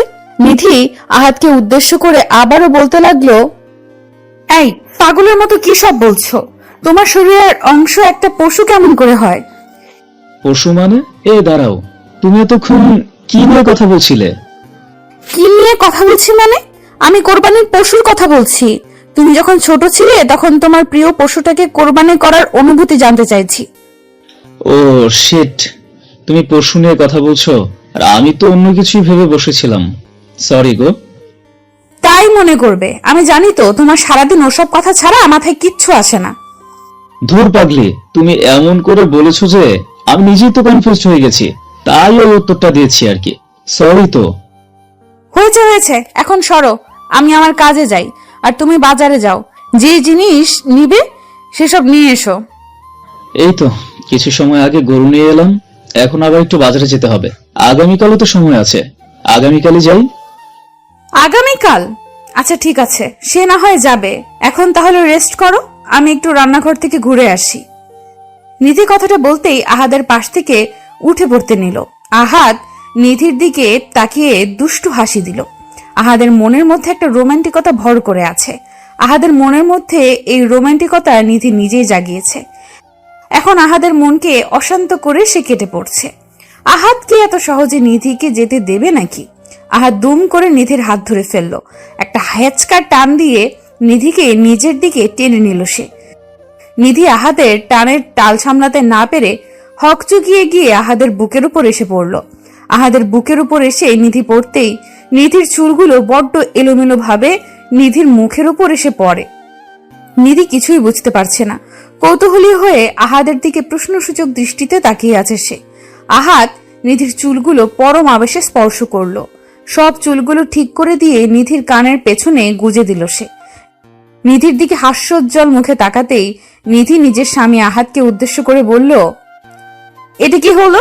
তুমি আমার সাথে এমন করলে কেন? কোনটা কি হলো গো? আমি আমার স্ত্রীকে নিজের কাছে আনতে পারবো না নাকি? তুমি কিন্তু দিন দিন বড্ড পাজি হয়ে যাচ্ছ। এমন করলে কিন্তু আমার হাতে মার খেতে হবে তোমায়। ওরে আমার রাগী বউটারে, তোমার রোমান্টিক স্বামীর একটু রোমান্টিকতা তোমার সহ্য হয় না বুঝি? না গো, হয় না। আমার এসব দেখলে গা জ্বালা করে। কাজের কাজ পড়ে আছে আর ওনার রোমান্টিকতা জেগে উঠেছে। গতকাল রাতেও তো আদর করলে, তা মন ভরে নাই বুঝি? না গো না, আমার ওই অল্প আদরে কখনোই মন ভরে না। আমার আরো বেশি বেশি আদর চাই। তাই আসো, পিঠটা দাও, এক্ষুনি কিল খুশি মেরে মেরে আদর দিচ্ছি। তাই দাও, তবু কিছু তো দাও, আমার অনেক কিছু চাই। দেখো, এখন কিন্তু বেশি বেশি করছো তুমি। আমার কাজ আছে, আমায় যেতে দাও। তোমার ঈদ মাঝারে রাখিব, ছেড়ে দেব না। আহাদ কথাটা শেষ করতেই নিধির কোমরের উপর নিজের হাত জোড়া রাখলো। আহাদের হাতের গভীর স্পর্শ পেতেই নিধির সারা শরীর কেঁপে উঠল। আহাদ নিধির কোমরে হাত বুলিয়ে দিয়ে আদর করতে লাগলো। আহাদ সব সময় একদম পাগল হয়ে থাকে নিধিকে আদর করার জন্য। নিধি সবসময় মুখে মুখে বলে আহাদকে যে আদর করতে না, তবে মন থেকে সে আহাদের এমন পাগলামিগুলো ভীষণ রকম চায়। আহাদ নিধির কোমরে হাত বুলিয়ে দিয়ে নিজের গালের সাথে নিধির গাল ঘষতে লাগলো। নিধি নিজের চোখ বন্ধ করে আছে আর মুখ থেকে অস্পষ্টভাবে বলছে যে তাকে ছেড়ে দিতে, তবে আহাদের থেকে নিজেকে ছাড়িয়ে নেওয়ার বিন্দুমাত্র তোড়জোড় নেই তার। আহাদ নিধির গালে, গলায়, ঘাড়ে নিজের ঠোঁটজোড়া ছুঁয়ে দিল। আহাদের ঠোঁটের পরশে নিধির মনের মধ্যে তোলপাড় শুরু হয়ে গেছে। আহাদ একটু একটু করে নিজের হাতটা নিধির নাভির উপর রাখতেই নিধি আহাদের শার্ট খামচে ধরল। আহাদ নিধির রেসপন্স দেখে নিজের মনের উপর আর নিয়ন্ত্রণ রাখতে পারেনি। আহাদ ব্যাকুল হয়ে উঠল নিধির মিষ্টি ঠোঁটের ভালোবাসার পরশ পাওয়ার জন্য। আহাদ নিধির গোলাপের পাপড়ির মতো ঠোঁটজোড়ার দিকে লোভনীয় দৃষ্টিতে তাকিয়ে ধীরে ধীরে নিজের ঠোঁটজোড়া নিধির ঠোঁটের দিকে এগিয়ে দিল। নিধি চোখ বন্ধ করেই আছে আর নিজের স্বামীর ভালোবাসার স্পর্শগুলো অনুভব করে চলেছে। আহাদ আর নিধির ঠোঁট ছুঁই ছুঁই হয়ে আসতেই আচমকা আহাদের রুমের দরজায় কেউ নক করলো। আহাদের একটু ইচ্ছে করছে না নিধিকে ছাড়তে, তাই সে নিজের কাজ চালিয়ে যাচ্ছে। তবে দরজার ওপাশ থেকে বেশি শব্দ আসছে দেখে বাধ্য হয়ে নিধিকে ছাড়তে হলো তার। নিধিকে নিজের বাঁধন থেকে মুক্ত করে দিতেই নিধি চোখ মেলে তাকালো। আহাদের দিকে তাকিয়ে দুষ্টু হাসি দিয়ে নিধি দরজার দিকে চলে গেল। দরজা খুলে দিতেই নিধি দেখতে পায় তার ছোট বোন এসেছে। নিধির ছোট বোন নীলা এসেছে বেড়াতে। নিধি দরজা খুলতেই নীলা নিজের বোনের দিকে তাকিয়ে কৌতূহলী কণ্ঠে বলে উঠল, ভর দুপুরে দরজা বন্ধ করে কি করছিলে আপু? এত সময় লাগলো দরজা খুলতে? আরে পাগলি, কি করবো আবার, ওই একটু শুয়েছিলাম আর কি। তোমার কথায় কেমন জানি সন্দেহ হচ্ছে আমার। দুলাভাই সত্যি করে বলেন তো ঘটনাটা কি? আসল ঘটনা জানতে হলে তো তোমায় এখানে থাকতে হবে শালি আমার। আসো, তোমার সাথে এখন দরজা বন্ধ করে থাকি, তবেই বুঝতে পারবে আমরা কি করছিলাম। আহাদ কথাটা বলতেই নীলার দিকে তাকিয়ে দুষ্টু হাসি দিল। নিধি আহাদকে চোখ রাঙানি দিল। ওইদিকে নীলা আহাদের দিকে এখনো হা করে তাকিয়ে আছে। হয়তো আহাদের কথার মানে সে বুঝতে পারেনি। নিধি নীলাকে উদ্দেশ্য করে বলল, তা কখন এসেছিস আর ফ্রেশ হয়েছিস কি? এই তো 10 মিনিট হবে, এখনো ফ্রেশ হইনি মাত্র। ভাবলাম তোর সাথে আগে দেখা করে নেই, তাই চলে আসলাম। বাবা, এখন দেখি দুলাভাইয়ের কোনো মান সম্মানই নাই। মানে আমার শালী শুধুমাত্র তার বোনের সাথে দেখা করতে এসেছে, আমার সাথে না। আপনি লোকটা ভালো না, অনেক পচা, তাই আপনার সাথে দেখা করার কোনো ইচ্ছা আমার নাই। ও মা, তাই নাকি? তা আমি কি করেছি শালিকা আমার? বলো আমায়, আমার তো জানতে হবে যে আমি কি এমন কাজটা করে পচা হয়ে গেছি, তাই না? এই যে আমার বোনকে নিজের বাড়িতে আটকে রেখেছেন, এটা কি কম কথা নাকি? ওরে বাবারে, তাই? আচ্ছা যাও, ঠিক আছে, নিয়ে যাও তোমার বোনকে, আমিও দেখি কিভাবে নিয়ে যাও তুমি। তাই নিয়ে যাব, এখন আসছি। নীলা কথাটা বলে চলে যায়। নীলা আর আহাদের মধ্যে সব সময় ঝগড়া আর মজা চলতেই থাকে। এরা দুজন যেন সাপ নেউল। নিধি কখনো নীলা আর আহাদের এমন আচরণ দেখে তাদের কোনো প্রশ্ন করেনি, আর না কখনো নিধির মনে কোনো প্রশ্ন এসেছে। আহাদকে কখনো কোনো কিছুতে সন্দেহ করেনি নিধি। নিধি সব সময় আহাদকে বিশ্বাস করে, আর এই বিশ্বাস তাদের দুজনকে এক অদ্ভুত ভালোবাসায় বেঁধে রেখেছে। নিধি নীলাকে নিয়ে চলে যায় গেস্ট রুমে। অতঃপর নিধি দুপুরের খাবারের আয়োজন করে। সবাই একসাথে লাঞ্চ করে নিল। লাঞ্চ করে আহাদ নিজের রুমে চলে এলো। রুমে এসে আহাদ জানালার পাশে গিয়ে দাঁড়ালো। বাহিরে রিমঝিম ধারায় বৃষ্টি পড়ছে। হালকা মৃদু শীতল বাতাসে মনের মধ্যে যেন ভালো লাগার অনুভূতি জন্ম দিচ্ছে এই হাওয়া। আহাদ এক দৃষ্টিতে বৃষ্টির মুগ্ধতা উপভোগ করছে। কিছু সময় বাহিরের মেঘলা আকাশ দেখার পর আচমকা আহাদ অনুভব করলো তার পিঠের উপর কেউ একজন হাত রেখেছে। এই স্পর্শটা আহাদের ভীষণ চেনা। আহাদ পেছন ফিরে তাকাতেই দেখতে পায় তার প্রিয়তমা চা হাতে নিয়ে দাঁড়িয়ে আছে। আহাদ চা খেতে খেতে বৃষ্টি দেখতে ভীষণ পছন্দ করে, তাই নিধি হয়তো চা করে দিয়েছে। নিধির হাতে একটা চায়ের কাপ দেখে আহাদ কৌতূহলী কণ্ঠে নিধিকে উদ্দেশ্য করে বলল, চা নিয়ে আসছো ঠিক আছে, কিন্তু এক কাপে করে নিয়ে এলে কেন? তুমি খাবে না? আমি তো খাবো, একটা কাপে দুজন মিলে খাবো। কেন, তোমার ঠোঁট ভেজানো কাপে বুঝি আমি চা খেতে পারি না? সেটা তো পারোই সোনা, তার থেকে অনেক বেশি কিছুও করতে পারো। এখন আমায় বলো, মেঘলা আকাশের পানে এক দৃষ্টিতে তাকিয়ে কি ভাবছিলে তুমি? কি আর ভাববো, একজন বিশেষ মানুষের কথা ভাবছিলাম। মানুষটা আমায় একটুও ভালোবাসে না, সব সময় আমার কাছ থেকে নিজেকে আড়াল রাখতে চায়। আমার পাশে তো আছে, কিন্তু খুব বেশি পাশে নেই। তাই নাকি? আচ্ছা বলেন জনাব, আপনার কত কাছে আসলে মনে হবে যে আমি আপনার পাশে আছি? এতটা পাশে চাই যেন তোমার নিঃশ্বাসের শব্দ আমার কানে এসে পৌঁছায়। আমার হৃদয়ের প্রতিটি শব্দ যেন তোমার হৃদয়কে স্পর্শ করে। আহাদ কথাটা শেষ করার পূর্বেই নিধি চায়ের কাপটা আহাদের হাতে ধরিয়ে দিয়ে আহাদকে শক্ত করে জড়িয়ে ধরলো। আহাদ নিধির এমন আলিঙ্গনে নিজেকে আরো গভীরভাবে প্রকাশ করলো নিজের প্রিয়তমার কাছে। আহাদ নিধিকে নিজের বুকে জড়িয়ে নিয়ে নিধির কপালে নিজের ঠোঁটজোড়া ছুঁইয়ে দিয়ে দুজন বৃষ্টি দেখতে লাগলো আর গল্প করতে লাগলো। আহাদ আলতো করে নিজের ঠোঁটজোড়া কাপে ছুঁইয়ে দিয়ে চা পান করছে, আর সেই জায়গায় নিধি নিজের ঠোঁট রেখে আহাদের থেকে চা পান করছে। পরিবেশটা যেমন রোমান্টিক, ঠিক তেমন তাদের দুজনের মনের অনুভূতি। আহাদ চাটা শেষ করে নিয়ে নিধির দিকে তাকালো। নিধির ঠোঁটজোড়া গোলাপি রং থেকে যেন লাল হয়ে উঠেছে। আহাদ ওই রক্তিম কৃষ্ণচূড়া ফুলের পাপড়ির মতো ঠোঁটজোড়ায় আলতো করে নিজের হাত ছুঁইয়ে দিল। নিধি চোখ বন্ধ করে অনুভব করছে তার ভালোবাসার মানুষটির ছোঁয়া। আহাদ আলতো করে নিধির ঠোঁট স্পর্শ করে দুম করে নিধির কোমর ধরে ফেলল। নিধিকে স্লাইড করে আহাদ নিজের কোলে তুলে নিল। আহাদের কোলে চড়তে নিধির ভীষণ ভালো লাগে।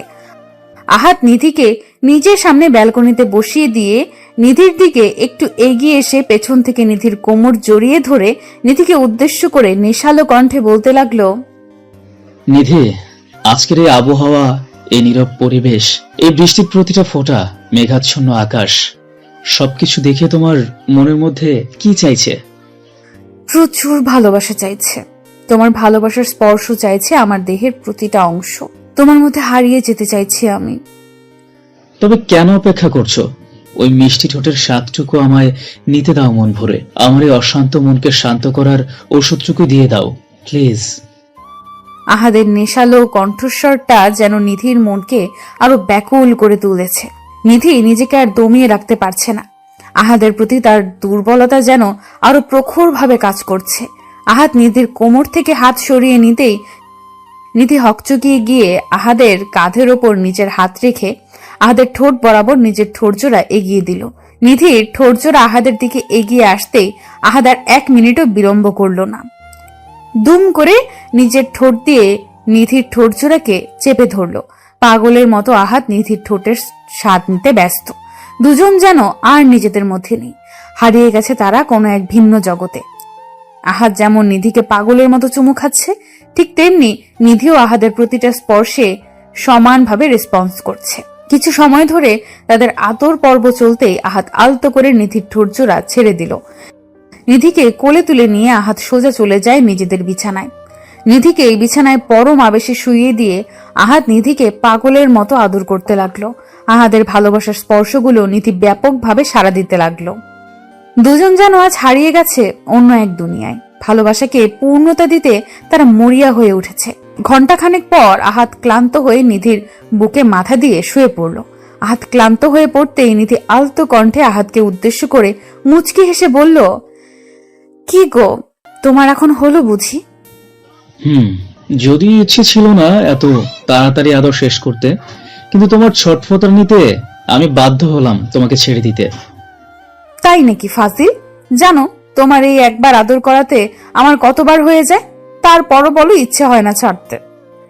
ইস রে, তাই নাকি? কতবার কি হয়ে যায় গো? যা ফাজিল, তোমার দেখি একটুও লজ্জা নেই। তোমার সামনে আমি লজ্জা পেতে যাব কেন? তুমি কি আমার পাশের বাড়ির ভাবি নাকি? আমার একটা মাত্র আদরের বউ। আমি তোমার সামনে একদম লজ্জা পাই না, বুঝতে পেরেছো? লজ্জা পেতেও হবে না, কারণ লজ্জা নারীর ভূষণ, পুরুষের নয়। ও রে, এখন আবার ভূষণ নিয়ে এসেছো? দেখি দেখি লিপস্টিকটা দেখি। আমার এখন আবার এই ঠোঁটের পরশ চাই। এই না, এই মাত্রই তো নিলে এই ঠোঁটের পরশ, আর দিতে পারবো না আমি। এখন ছাড়ো তো, ফ্রেশ হয়ে নিতে হবে তো। ফ্রেশ পরে হবে ক্ষণ, এখন আমায় আদর করতে দাও। আহাদ কথাটা শেষ করতেই পুনরায় নিধির ঠোঁটের দিকে এগিয়ে যায়। নিধি এবার আহাদকে বারণ করছে, কিন্তু আহাদ যেন কোনো কথাই শুনতে পাচ্ছে না। আহাদ জোর করে নিধির ঠোঁট নিজের দখলে নেওয়ার চেষ্টা করলো। নিধি আপন মনে আহাদের এমন পাগলামি দেখে ভীষণ হাসছে। হাসবে নাই বা কেন? এমন রোমান্টিক পাগল খজনের কপালে জোটে। আশেপাশে থাকা হাজার সম্পর্কের মধ্যে দেখা যায় কেউ হয়তো সম্পূর্ণরূপে সুখী নয়, আর সেই সকল সম্পর্কের থেকে আহাদ আর নিধির সম্পর্ক অধিক গুরুত্বপূর্ণ, কারণ তারা একে অপরের সাথে ভালো সুখী আছে। আহাদ নিধিকে আবার কিস করতে নিতেই আহাদের রুমে চলে আসে নিধির বোন। দরজায় নক করতেই নিধি আহাদের বুকে মৃদু ধাক্কা দিয়ে আহাদকে সরিয়ে দিয়ে বিছানা থেকে উঠে পড়ল। আহাদ নিধির দিকে তাকিয়ে মুখটা কুচকি নিয়ে বলতে লাগলো, এটা কি হলো? আমার শালিটা এমন শুরু করেছে কেন? মানে আমি আমার স্ত্রীকে একটু আদর করব, তাতেও সমস্যা? হ্যাঁ সমস্যা। সময় নেই, অসময় নেই, সব সময় আদর আদর করা একদম উচিত নয়। এখন আমি আমার বোনের সাথে গল্প করব, তুমি যাও ফ্রেশ হয়ে নাও। তোমার বোনটাকে ইচ্ছে করে একদম আসছি ফ্রেশ হয়ে। তুমি ওকে একটু ওয়েট করতে বলো, তুমিও ফ্রেশ হয়ে নাও, কেমন? জি চলেন ফ্রেশ হয়ে নেই। নিধি নীলাকে বলল 5 মিনিট ওয়েট করতে। অতঃপর আহাদ নিধি একসাথে ফ্রেশ হতে চলে যায়। ভালোবাসা কত সুন্দর, তাই না? ভালোবাসা শুধু যে মনের মধ্যে সীমাবদ্ধ থাকে তা কিন্তু নয়। স্বামী স্ত্রীর ভালোবাসা সব সময় সবকিছুতেই শোভা পায়। ভালো থাকুক ভালোবাসা। পড়ে যাব, আমি ধর্ষণ করিয়েন না প্লিজ। আমি ধর্ষণ করছি কোথায়? আমি তো তোমায় আদর করছি। আদর করছেন মানে? এটা আদরের নমুনা? আমার শরীর ব্যথা হয়ে গেছে, রক্ত বেরিয়ে গেছে, প্লিজ। এসব প্লিজ বলে কোনো লাভ নেই। আমি আমার কাজটা করে তারপরই তোমায় ছাড়বো। আপনি আমার চোখের জল দেখতে পাচ্ছেন? ভীষণ কষ্ট হচ্ছে আমার, একটু দয়া করুন। উফ, তুমি ভীষণ সেক্সি সোনা, তাই আমি নিজের উপর নিয়ন্ত্রণ রাখতে পারি না। ইচ্ছে করে মানে আরো করি তোমাকে। আপনি মানুষ নাকি অন্য কিছু? এটা তো পশুর মতো আচরণ করছেন কেন?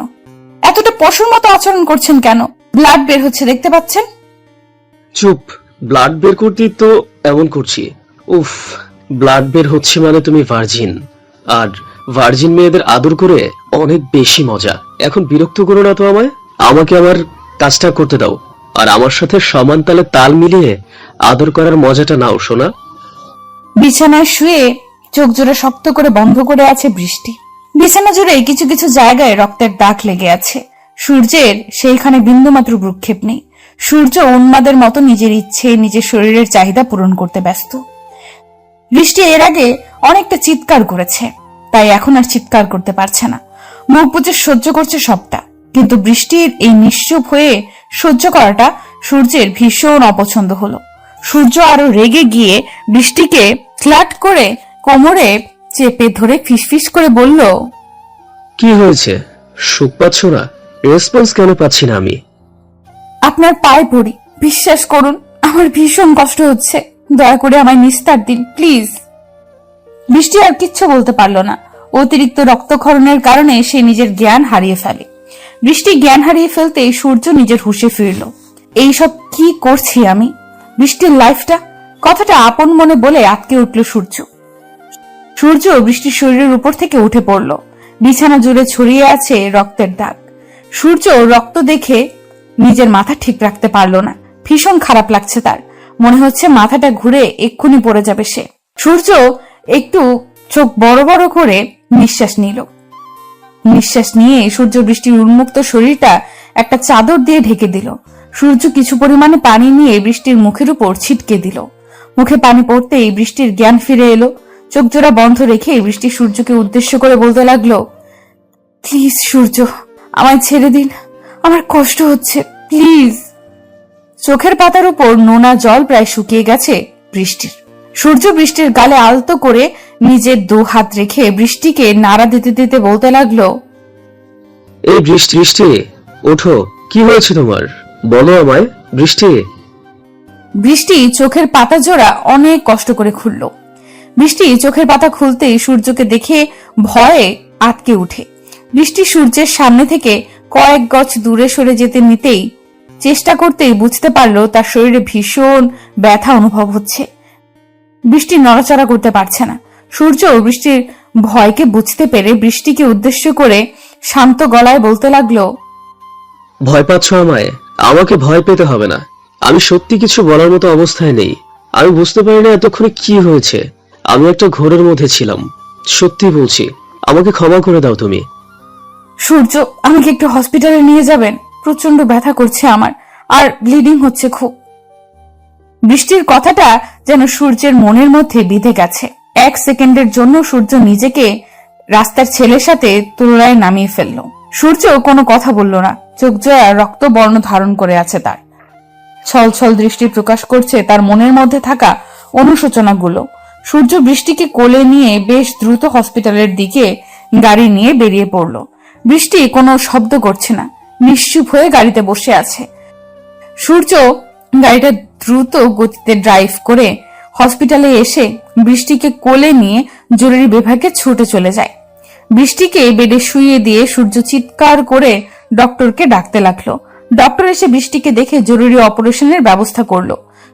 সূর্য অপারেশন কেবিনের বাহিরে হতাশা নিয়ে বসে অপেক্ষা করছে আর নিজেকে নানা ধরনের দোষারোপ করছে। আজ যদি বৃষ্টির কথায় সে উন্মাদ না হতো তবে আজ এমনটা হতো না। ঘটনার সূত্রপাত হলো বৃষ্টি সূর্যের মামাতো বোন।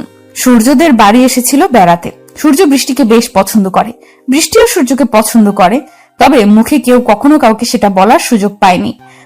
আজ বৃষ্টি সূর্যের রুমে এসে খাটের তলা থেকে একটা মদের বোতল দেখতে পায়। সূর্য একটু একটু মদ্যপান করে। বৃষ্টি সেই বোতলটা পুরো সাবার করে। নেশায় আসক্ত বৃষ্টি মদ খেয়ে মাতালদের মতো করতে থাকে।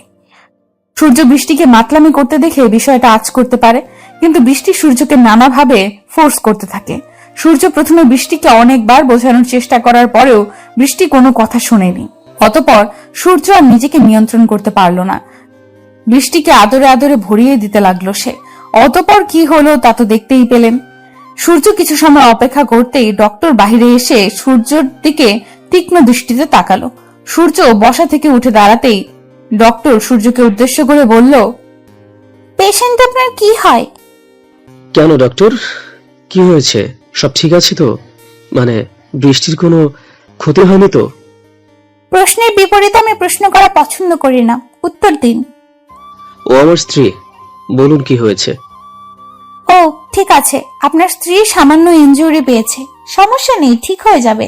আসলে আমরা গাইনি বিভাগের ডাক্তাররা এমন কেস প্রায় পেয়ে থাকি। ছেলেমেয়েরা বিয়ের আগে অবৈধ সম্পর্ক করে অনেক সেম কেস নিয়ে আসে। আপনি রাইট টাইমে আসতে পেরেছেন, তা না হলে রক্তক্ষরণে হার্ট অ্যাটাক হয়ে আপনার স্ত্রীর মৃত্যু পর্যন্ত হতে পারত। পরবর্তীতে একটু সাবধান, আপনার স্ত্রীর একটুর জন্য রক্ষা পেয়েছে। একটু সাবধান, কেমন? ডক্টরের কথা শুনে সূর্য যেন প্রাণ ফিরে পেল। সূর্য একটা দীর্ঘশ্বাস ছেড়ে বৃষ্টিকে দেখতে ছুটে কেবিনের দিকে চলে যায়।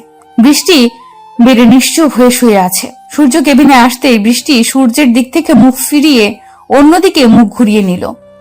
সূর্য বিষয়টা বুঝতে পেরে বৃষ্টির কাছে এসে বসলো। মাথাটা নিচু করে বৃষ্টিকে উদ্দেশ্য করে বলল সূর্য, বৃষ্টি, আমি সত্যি লজ্জিত। আমি চাইনি। সূর্যকে থামিয়ে দিয়ে বৃষ্টি বলতে লাগলো, থামুন প্লিজ, আপনার কথাগুলো আমার সহ্য হচ্ছে না। একদিন হসপিটালে থাকার পর বৃষ্টিকে হসপিটাল থেকে ছাড়া হলো। বৃষ্টি বাড়ি এসে নিজের ব্যাগ গুছিয়ে নিল। এখন মোটামুটি সুস্থ বৃষ্টি। সূর্য বৃষ্টিকে নিয়ে বাড়ি ফিরতেই সবাই হাজারটা প্রশ্ন শুরু করে দিল। সবাই জানতে চাইতে লাগলো বৃষ্টি কোথায় ছিল গতকাল রাতে, আর সূর্যই বা কোথায় ছিল। কিন্তু সূর্য সত্যিটা সবাইকে বলতে পারলো না। মিথ্যা বলল যে গতকাল তারা একটু ঘুরতে গেছিল। বাড়ির লোক আর কোনো কথা বলল না। রুমে এসে সূর্য ফ্রেশ হয়ে নিতেই বাহির থেকে চিৎকার চেঁচামেচির শব্দ আসতে লাগলো। সূর্য বিচলিত হয়ে দৌড়ে ছুটে বাহিরে চলে আসে। বাহিরে আসতেই সূর্য দেখতে পায় বৃষ্টি তৈরি হয়ে বেরিয়ে যাচ্ছে, আর বাড়ির সবাই বৃষ্টিকে আটকাতে মরিয়া হয়ে চেষ্টা করছে। সূর্য বৃষ্টির দিকে কিছু সময় তাকিয়ে থেকে পেছন থেকে এগিয়ে গিয়ে বৃষ্টির হাত ধরল। বৃষ্টি সূর্যের স্পর্শ পেতেই থমকে দাঁড়ালো। সূর্য মৃদু কণ্ঠে বলল, বৃষ্টি, তুমি এভাবে চলে যাচ্ছ কেন? সবাই যেতে বারছে, একটু সকলের কথা ভেবে। সূর্যকে থামিয়ে দিয়ে বৃষ্টি ভারী কণ্ঠে বলল, সবার কথা রাখা আমার পক্ষে সম্ভব নয়। আর এত কিছু হয়ে যাবার পরেও আমি এ বাড়িতে থাকবো, সেটা কাল্পনিক। তাছাড়া এই বাড়িতে না থাকার যথেষ্ট কারণ আছে। কি কারণ বলো আমায়। বিশ্বাস করো, আমি সেই কারণটা বদলে দিব, প্লিজ। বৃষ্টি সূর্যের হাত থেকে নিজের হাত এক ঝাড়ি দিয়ে ছাড়িয়ে নিয়ে সূর্যের দিকে গভীর দৃষ্টি রেখে বলতে লাগলো, সেই কারণটা আর কিছু নয়, আপনি নিজেই। বৃষ্টির কথা শুনে সূর্যের কোনো পরিবর্তন দেখা গেল না। সূর্য মাথাটা নিচু করে নিছক হাসির রেখা নিজের ঠোঁটের কোণে এঁকে বৃষ্টিকে উদ্দেশ্য করে বলল, এই সামান্য ব্যাপারটার কারণে মানে তুমি চলে যেতে চাইছো? ঠিক আছে বৃষ্টি, তুমি থাকো, আমি বেরিয়ে যাচ্ছি। আজকের দিনের সময়টা কি পাবো আমি? মানে আমার সবকিছু গোছাতে একটু সময় লাগবে, শুধু আজকের দিনটা। কাল সকাল হতেই চলে যাব আমি। থাক, দরকার নেই। আপনি চলে গেলে বাড়ির লোক নানা কথা বলবে। ঘরের ছেলে ঘরে থাকুক, আমি চলে যাচ্ছি। আরে না, কিছু বলবে না। আমি ট্যুরের কথা বলে বেরিয়ে যাব, আর ততদিন ফিরবো না যতদিন তুমি আছো। ওকে। এবার খুশি তো তুমি? আমার খুশি? যেখানে আমার জীবনটা নরক করে দিয়েছেন কয়েক মুহূর্তে, সেখানে আমার খুশির কথা চিন্তা করা আপনাকে শোভা দেয় না। বৃষ্টি কথাটা শেষ করে হন হন করে রুমের দিকে চলে যায়। সূর্যের চোখের সামনেটা আধার হয়ে আসছে। এই আধার হয়ে আসার কারণ হলো জল। নোনা জল সূর্যের চোখের পাতা ভারী করে দিয়েছে। ছল ছল চোখে সূর্য সবার আড়ালে নিজের রুমে চলে আসে। মনের মধ্যে একটা প্রশ্ন ঘুরছে সূর্যর। সূর্য ভাবছে, আমি তো কোনো ভুল করিনি, আমি তো নিজের ইচ্ছায় বৃষ্টির সাথে কিছু করিনি, বরং বৃষ্টি নিজেই আমার কাছে এসেছে, আমায় জোর করেছে। মানছি আমায় নিজের জ্ঞানে থাকা উচিত ছিল, আমি পারিনি। তাই বলে সবকিছুর জন্য আমাকে সাজা দেওয়ার মানে কি? সূর্য কথাটা ভাবতেই বৃষ্টির কথা মনে পড়ে যায় তার। বৃষ্টি যদি তাকে দূরে রেখে এমন অবহেলা করে শান্তি পায়, তবে বৃষ্টির শান্তির জন্য সবকিছু সে করতে পারবে। ভাইয়া, কোথায় যাচ্ছেন? আসলে আজ আমার একটা ট্যুর আছে কিছুদিনের জন্য, তাই বের হচ্ছিলাম। ভাইয়া, আমরা তো আর অল্প কয়েকদিন আছি, এই কয়দিন না হয় এখানেই থেকে যান। আমরা চলে গেলে বরং আপনিও চলে যাবেন। তোমরা যাওয়ার আগেই আমি ফিরে আসবো, সো টেনশন করিও না। সূর্যের কথা শেষ হতে পেছন থেকে বৃষ্টি বেশ শব্দ করে বলতে লাগলো, আপনি যে চলে যাচ্ছেন, আমার কিছু কথা আছে আপনার সাথে। বৃষ্টির কথা শুনে সূর্য পেছন ফিরে দৃষ্টিপাত করলো। বৃষ্টির উদ্দেশ্যে সূর্য বলতে লাগলো, হ্যাঁ বলো, কি বলবে? বলার মতো অনেক কথা আছে, তবে এখানে নয়, আমি একান্তে। রুমে চলো। সূর্য বৃষ্টিকে থামিয়ে দিয়ে রুমে চলে যায়। আসলে সূর্যের বাড়ি ছেড়ে চলে যেতে মোটেও কষ্ট হচ্ছে না। আসল কষ্টটা হচ্ছে এই ভেবে যে বৃষ্টি তাকে অবহেলা করছে। ভালোবাসার মানুষটি যখন অবহেলা করে তখন কলিজার মধ্যে লাগে আঘাতটা। সূর্য রুমে এসে বসতেই বৃষ্টি রুমে এসে দরজাটা বন্ধ করে দিল। সূর্য বৃষ্টির কাজে একটু অবাক হলো। সূর্য অবাক হয়ে বৃষ্টিকে উদ্দেশ্য করে বলতে লাগলো, এই কি করছো? দরজা বন্ধ করছো কেন? কিছু হারানোর ভয় নেই, আর যা ছিল তা আপনি নিয়ে নিয়েছেন। দেখো বৃষ্টি, আমি মানছি যে আমি ভুল করেছি, তবে সেখানে আমার যতটা দোষ ছিল ঠিক ততটা তোমারও ছিল। এক হাতে কখনো তালি বাজে না, তবুও তুমি এককভাবে আমায় দোষারোপ করলে। চলে যেতে বললে আমাকে তোমার সামনে থেকে। সমস্যা নেই, চলে না হয়ে যাব, তবে একটা কথা, এই মনের মধ্যে থেকে কি করে সূর্যকে বাহির করবে বলতে পারো? সূর্যের কথায় অবাক হয়ে বৃষ্টি বলল, আমার মনের মধ্যে আপনি আছেন, সেটা আপনি জানেন কি করে? তোমার মনটা হয়তো সবটা আড়াল করে, তবে চোখ জোড়া তো তা করে না। ওই চোখে আমি স্পষ্ট দেখতে পেয়েছি আমার ছবি, তাই আমি জানি। এখন কি করব? আমি পারছি না তো নিজেকে বোঝাতে, পারছি না আপনার করা আচরণগুলোকে ভুলে যেতে। তাড়িয়ে দাও আমায় নিজের জীবন থেকে, অনেক দূরে, অনেক দূরে তাড়িয়ে দাও আমাকে। পারছি না তো তাড়িয়ে দিতে, কি করব আমি বলে দিন? কেন পারছো না? কষ্ট হচ্ছে তো, ভীষণ কষ্ট হচ্ছে। আমার বুকটা ফেটে যাচ্ছে, মনে হচ্ছে আপনাকে ছাড়া আমি বেঁচে থাকতে পারবো না। কেন কষ্ট হচ্ছে? আমায় তো তুমি ভালোবাসো না, তবে কেন কষ্ট হচ্ছে তোমার? ভালোবাসি তাই। আমি আপনাকে ভালোবাসি ভীষণ। কথাটা বলতেই বৃষ্টি লজ্জায় মাথা লুকিয়ে নিল। সূর্য মুচকি হাসি দিয়ে বৃষ্টির লজ্জা মাখা মুখটার দিকে গভীর দৃষ্টি রাখলো। অপরূপ সুন্দরী এক নারী তার সামনে দাঁড়িয়ে আছে, নিজেকে ইচ্ছা করলেও নিয়ন্ত্রণ করা দায়। এই সুন্দরীর মাঝে সারা জীবন ধরে ডুবে থাকলেও কম হবে। এই সুন্দরী তার গল্পের পরী, যাকে নিয়ে কয়েক কোটি গল্প লিখেছে সূর্য। সূর্য বৃষ্টির দিকে একটু এগিয়ে এসে বৃষ্টির থুতনিটা ধরে আলতো করে বৃষ্টির মুখটা তুলে দিল। বৃষ্টি ভীষণ লজ্জা পাচ্ছে। সূর্য বৃষ্টির চোখের দিকে তাকিয়ে মায়া ভরা কণ্ঠে বলতে লাগলো, লজ্জা নারীর ভূষণ, তবে তোমার এই লজ্জাটা আমার মনকে শান্ত করতে পারছে না, বরং আবার উন্মাদনা সৃষ্টি করে চলেছে এই বুকের মধ্যে। সারাটি জীবন তুমি এই বুকে থাকবে, পাগলের মতো করে ভালোবাসা দিবে আমাকে, আমাকে তোমার ভালোবাসায় ভরিয়ে দিবে। যতদিন বেঁচে আছে ততদিন এই মন প্রাণ শুধু আপনার। সূর্য, আমি আপনাকে নিজের থেকে অনেক বেশি ভালোবাসি, কখনো আমায় ছেড়ে যাবেন না, সত্যি মরে যাব। বৃষ্টি কথাটি শেষ করতেই সূর্য বৃষ্টিকে শক্ত করে জড়িয়ে ধরলো। বৃষ্টি পরম আবেশে সূর্যের বুকে মাথা রেখে শান্তি অনুভব করতে লাগলো। বৃষ্টি আর সূর্যের এই শান্তির আদান প্রদান বেশিক্ষণ স্থায়ী হলো না। দরজায় বেল শব্দ করে নক করা হলো। সূর্য বৃষ্টিকে ছেড়ে দিতেই বৃষ্টি দরজাটা খুলল। দরজা খুলে দিতেই সূর্যের মা বৃষ্টিকে উদ্দেশ্য করে বলল, বেশি সময় নেই, তোর বাবা মা আসছে। আমি সারা জীবনের জন্য তোকে আমার মেয়ে করে এখানেই রেখে দিব। আমার ছেলেকে পছন্দ হয়েছে তোর?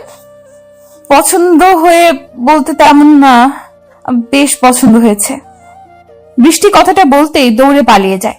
সূর্যের মা বুঝতে পারে মেয়ে তার লজ্জা পেয়েছে। সূর্যের দিকে তার মা দৃষ্টি নিক্ষেপ করতেই দেখতে পায় সূর্য মুচকি মুচকি হাসছে। ছেলের মনের কথা সে আগেই আঁচ করতে পেরেছে, তাই বৃষ্টির বাবা মায়ের সাথে কথা বলে সবকিছু ব্যবস্থা করে নিয়েছেন উনি। অবশেষে তাদের দুজনের ভালোবাসা পূর্ণতা পেল। প্রত্যেকটি সম্পর্কে পবিত্রতা থাকা প্রয়োজন। ভালোবাসা নিজের পবিত্রতা রক্ষা করতে না পারলে সেটা আর ভালোবাসা থাকে না। তোর সাহস কি করে হয় আমায় ভালোবাসার কথা বলার? ভালোবাসার কথা বলতে কি সাহসের প্রয়োজন পড়ে? হ্যাঁ পরে। তুই নিজের জায়গাটা ভুলে গিয়েছিস। নিজের দিকে তাকিয়ে দেখেছিস কখনো? আমার আর তোর সাথে কি আদৌ যায়? এসব কি বলছো তুমি? আমার উপর কি রেগে আছো তুমি? প্লিজ আমায় বলো কেন রেগে? এই ওয়েট, তোর উপর আমি রাগ করতে যাব কেন? কি তুই? অনু, অনেক মজা হয়েছে, প্লিজ এমন করিও না। আমাদের 2 বছরের ভালোবাসার সম্পর্ক একটু তো বোঝার চেষ্টা করো প্লিজ। আমাদের মধ্যে কোনোদিন ভালোবাসা ছিল না, আমাদের মধ্যে ছিল শুধুমাত্র সময় নষ্ট। আমি মজা নিয়েছি আর তুই এনজয় করেছিস, ব্যাস। অনুর কথাগুলো শুনে অয়নের পায়ের তলা থেকে মনে হচ্ছে মাটি সরে গেছে। অনুর কথাগুলো বিশ্বাস করতে ও মানতে ভীষণ কষ্ট হচ্ছে অয়নের। দীর্ঘ 2টি বছরের ভালোবাসা মজা ছিল। অয়নের চোখের পাতা এক নিমেষেই ভারী হয়ে এলো। অয়ন যেন নিজের চোখের সামনে কিছুই দেখতে পাচ্ছে না। নিজের জীবনের থেকেও বেশি ভালোবাসে অনুকে সে। আজ সে অনু কিনা তাকে এমন করে ঠকাচ্ছে। অয়ন খানিক সময় নিশ্চুপ থাকার পর আবারও নির্লজ্জের মতো অনুর হাত ধরে অনুকে উদ্দেশ্য করে বলতে লাগলো, অনু, আমি জানি না তুমি কেন এমন করছো, কিন্তু বিশ্বাস করো তুমি ছাড়া শূন্য আমি। তোমাকে ছাড়া আমি বেঁচে থাকতে পারবো না। দয়া করো আমায় প্লিজ। রাস্তার ভিখারিকে আমি দয়া করি, তবে তোকে দয়া করতে পারছি না, সরি। অনু, এমন করে বলিও না, আমার বুকটা ফেটে যাবে প্লিজ। এই হাত ছাড়। আজকের পর থেকে তোর আর আমার মধ্যে কোনো প্রকার সম্পর্ক থাকবে না। আমায় আর কখনো বিরক্ত করবি না তুই। অনু কথাটা বলতেই অয়নের হাতটা নিজের হাতের উপর থেকে এক ঝটকায় সরিয়ে নিল। অয়ন অনুর দিকে এক দৃষ্টিতে তাকিয়ে আছে। এই শহরের মানুষগুলোকে চেনা বড্ড কষ্টকর। মুখ আর মুখোশ চেনাটা মোটেও সহজ নয়। অনুর সাথে কলেজ থেকে পরিচয় অয়নের। অয়ন প্রথম দিন থেকে অনুকে নিজের বন্ধু ভেবেছে, কিন্তু অনু অয়নকে নিয়ে অন্য কিছু ভাবত। একটা সময় গিয়ে অনু নিজেই অয়নকে জানায় তার মনের অনুভূতি। অয়নও অনুকে ভীষণ পছন্দ করে। এই পছন্দ করাটা কখন যে ভালোবাসার রূপ নিয়েছে সেটা বুঝতে পারেনি অয়ন। অয়ন অনুর সাথে একটু একটু করে নিজেদের ভালোবাসার সম্পর্ক সামনের দিকে এগিয়ে নিতে থাকে। দেখতে দেখতে 2টি বছর চলে যায়। অয়ন বুঝতে পারেনি তার আর অনুর মধ্যে আকাশ পাতাল তফাৎ। অনু চলে যেতেই অয়ন খোলা আকাশে তাকালো। আকাশটা ভীষণ মেঘ করে আছে। এখনই হয়তো প্রচুর বৃষ্টি হবে। অয়ন নিজের চোখের পানি হয়তো এই বৃষ্টির মাধ্যমে আড়াল করে নিতে পারবে। অয়ন আর দাঁড়িয়ে থাকতে পারলো না। হাঁটতে হাঁটতে বাড়ির পথে চলতে লাগলো সে। বুকটা ফেটে যাচ্ছে অয়নের। এতটা ভালোবাসার পরেও অনুকে আগলে রাখতে পারলো না সে। অয়ন নিজের রুমে এসে দরজা বন্ধ করে দিল। মনটা ভীষণ খারাপ হয়ে আছে তার। নিশ্চুপ হয়ে বিছানায় বসে পড়তেই অয়নের ফোনে অধরা কল করলো। 2বার রিং হতেই অয়ন কলটা পিক করলো। ওপার থেকে অধরা অয়নকে উদ্দেশ্য করে বেশ শক্ত গলায় বলল, এই তোকে আমি খুন করব বুঝলি? আমার সাথে তোকে দেখা করতে বলেছি, মনে আছে তো সেই কথা? আছে মনে। মনে থাকলে এলি না কেন দেখা করতে? দাম বেড়ে গেছে নাকি তোর? অধরা, আমার মনটা ভালো নেই, আমি পরে তোর সাথে দেখা করব। তাই না? কেন, তোর মনের ঘরের আবার কি হলো? কে তোর মন খারাপ করে দিয়েছে, আমি নাকি? ফালতু কথা ছাড়, আমার ভালো লাগছে না, রাখছি আমি। অয়ন কথাটা বলতেই অধরার মুখের ওপর কলটা কেটে দিল। অয়নের বুকের মাঝে যেটা চলছে সেটা শুধুমাত্র অয়ন বুঝছে। অন্য কেউ অয়নের বুকের কষ্টটা বুঝতে পারবে না। অয়ন ফোনটা সাইডে রেখে দিয়ে আপন মনে অনুর কথা ভাবতে লাগলো। একটা মেয়ে তাকে ভালোবাসার নামে এমন প্রতারণা করতে কি করে পারলো? কিছুই ভাবতে পারছে না অয়ন। অয়নের চোখ থেকে নোনা জল গড়িয়ে পড়ছে। অয়ন আপন মনে নিজের চোখ থেকে নোনা জল ফেলছে আর অনুর কথা ভাবছে। কিছু সময় অনুর কথা ভাবতেই হঠাৎ করে অয়নের কানে ভেসে এলো অধরার কণ্ঠস্বর। অধরার কণ্ঠস্বরটা অয়নের কানে আসতেই অয়ন চমকে উঠল। তার মানে কি অধরা অয়নের বাড়ি চলে এসেছে? অয়ন বিছানার উপর থেকে উঠে দাঁড়াতেই অধরা অয়নের রুমে হকচকিয়ে চলে এলো। অধরা অয়নের রুমে এসে দুম করে অয়নের উপর ঝাঁপিয়ে পড়ল। অয়ন কিছু বুঝে ওঠার আগেই অধরা অয়নের শার্টের কলার চেপে ধরে রাগে গজগজ করতে করতে অয়নকে উদ্দেশ্য করে বলল, তোকে এখন ইচ্ছে করছে মেরে ফেলতে। আমায় এত কষ্ট দিস কেন রে তুই? আমার কথা কি তোর মনে থাকে না? অধরা, শান্ত হয়ে কথা বল, আমার শার্টের কলারটা ছাড়। ছাড়বো না। আমি শান্ত হয়ে কথা বলতে পারছি না। তুই আমার সাথে এমন করিস কেন? কি করেছি আমি? তুই কি করবি? আমার মন খারাপ ছিল তাই তোর সাথে দেখা করতে পারিনি। আচ্ছা বল, কেন মন খারাপ হয়েছে? কি হয়েছে সত্যি করে বল। কিছু হয়নি, সব ঠিক আছে, বাদ দে সেসব কথা। কি কথা বলতে এত জরুরি তলব করেছিস বল এখন। সব কথা তোকে বলতে হবে কেন? তুই কি আমার চোখের ভাষা পড়তে জানিস না? কি সব পাগলের মতো কথা বলছিস তুই? মাথা ঠিক আছে তো তোর? আমার মেজাজ খারাপ করিস না, কাজের কথা বললে বল, না হলে যা। আমার কথা তো তোর কাছে গুরুত্বহীন মনে হয়। শোন অয়ন, আমি কিন্তু লজ্জার দোহাই দিচ্ছি না। আমি তোকে ভালোবাসি, সরাসরি বললাম। ভুল করেও না করিস না, কারণ আমি না শব্দটা শুনতে পারি না। অধরার কথা শুনে অয়ন চমকে উঠল। অয়ন সবসময় অধরাকে নিজের বন্ধু ভেবে এসেছে। অধরা হঠাৎ করে অয়নকে প্রপোজাল দিবে এমন কিছুই অয়ন কখনো আশা করতে পারেনি। অয়ন অধরার কথায় খানিকটা চমকে গিয়ে অধরাকে উদ্দেশ্য করে কৌতূহলী কণ্ঠে বলল, আমার সাথে মজা করছিস তুই? দেখ, আমার কিন্তু মন মাইন্ড এমনিতেই ভালো নেই, তাই আমার সাথে কোনো প্রকার ফাইজলামি করিস না প্লিজ। আমি তোর সাথে ফাজলামি করব কেন? আমি সত্যিই তোকে ভালোবাসি, বিশ্বাস কর আমায়। আমি তোকে ছাড়া বাঁচতে পারবো না। অধর, আমি তোকে কখনো ওসব ভেবে দেখিনি। তুই আমার বন্ধু ছিলি, আছিস আর বন্ধুই থাকবি। Shut up! আমি তোর বন্ধু হয়ে থাকতে পারবো না। আমি তোর প্রিয়জন হতে চাই, মানে চাই। এবার তোর ইচ্ছে থাকুক বা না থাকুক, আই ডোন্ট কেয়ার। পাগলামি করতেই পারবি তুই, কিন্তু তোর এই পাগলামিতে সবটা বদলে যাবে না। কি বদলে যাবে আর কি বদলাবে না সেটা আমি নির্ণয় করেই এসেছি। তোকে আমি দরকার পড়লে জোর করে হলেও আমার করেই ছাড়বো। অধরা কথাটা বলতেই অয়নের সামনে থেকে চলে যায়। অয়ন অবাক হয়ে অধরার চলে যাওয়ার দিকে এক দৃষ্টিতে তাকিয়ে আছে। অধরা হঠাৎ করে এমন কথা বলতে পারে হয়তো অয়ন আশা করতে পারেনি, কিন্তু অয়ন এটাই বুঝতে পারছে না অধরার মনের মধ্যে হঠাৎ করে এইসব চিন্তা কেমন করে এলো। অধরা তো কাউকে কখনো ভালোবাসতে পারেই না, কারণ এতটা বছরের বন্ধুত্বের সম্পর্কের মধ্যে অয়ন একটিবারও শোনেনি অধরা কাউকে ভালোবাসে। অধরাও কি অনুর মতো করে তাকে নিয়ে মজা করতে এসেছে? অনুর কথা ভাবতেই অয়ন আবার শান্ত হয়ে গেল। অনুর সাথে শেষ কথা বলার পর আর একটিবারও অয়ন অনুকে কল করেনি। বোবা মনের ইচ্ছে হলো ভীষণ অনুর সাথে একটু কথা বলতে। অয়ন এখনো ভাবছে অনু হয়তো রাগের বশে অয়নের সাথে এমন করেছে। অয়ন নিজের ফোনটা হাতে নিয়ে অনুর নাম্বারে কল করলো। অয়ন অনুকে কল করতেই দুবার রিং হতেই অনু কলটা পিক করলো। অনু কলটা পিক করতেই ওপাশ থেকে ভীষণ কর্কশ কণ্ঠে অয়নকে উদ্দেশ্য করে চরম বিরক্তি নিয়ে বলল, এই, কি হয়েছে তোর? একবার বললাম না তোর আর আমার মাঝে আর কিছু নেই? কথা কি কানে যায় না তোর? অনু প্লিজ, আমার কথাটা তো শোনো। এমন করিও না প্লিজ, আমি সত্যি তোমায় ভালোবাসি, আমায় এমন করে ছেড়ে দিও না। আচ্ছা, ঝামেলায় পড়লাম তো। আমি কি তোকে বলেছি যে তুই আমায় ভালোবাসিস না? আমি বলেছি তোকে আমি ভালোবাসি না। আমাকে আর জ্বালাতে কল করবি না। অনু, এতটা তাড়াতাড়ি কি করে তুমি বদলে যেতে পারলে? আমার ভালোবাসার কি কোনো মূল্য তোমার কাছে নেই? না, নেই। আমার কাছে তোর মতো ফকিরের কোনো মূল্য নেই। আর শুধু আমার কাছে বলছিস কেন? তোর মূল্য কোনো মেয়ের কাছে নেই। দয়া করে আর জ্বালাবি না আমায়। অনু প্লিজ, মাথাটা একটু ঠান্ডা করো সোনা। এমন করলে কি করে হবে বলো? আমাদের একদিনের সম্পর্ক নয়, একটু বোঝার চেষ্টা করো। আমি এত শত বুঝতে চাই না। কলটা রাখছি। তারপরও যদি নির্লজ্জের মতো আমায় কল করিস তবে আমি বিকল্প ব্যবস্থা নিতে বাধ্য হব। অনু শোনো প্লিজ। অনু অনু অয়নের কথাটা শোনার বিন্দু মাত্র প্রয়োজন বোধ করলো না। অয়নের মুখের ওপর কলটা কেটে দিয়ে অয়নের ফোন নাম্বারটা ব্ল্যাক লিস্টে রেখে দিল। অয়ন অনুর নাম্বারে আরো কয়েকবার কল ডায়াল করার পরেও কোনো লাভ হলো না। অনুর ফোনে আর কল গেল না। অয়ন ফোনটা ফেলে দিয়ে মাটিতে বসে পড়ল। চোখ থেকে টপ টপ করে জল গড়িয়ে পড়ছে তার। নিজের চোখের সামনে নিজের ভালোবাসার মানুষটির এমন পরিবর্তন যেন অয়নকে ক্ষতবিক্ষত করে দিয়েছে। এই সমাজে কেউ নির্লজ্জ নয়। যার কাছে সম্পর্কের মূল্য বেশি সে বারবার ফিরে আসতে চায়।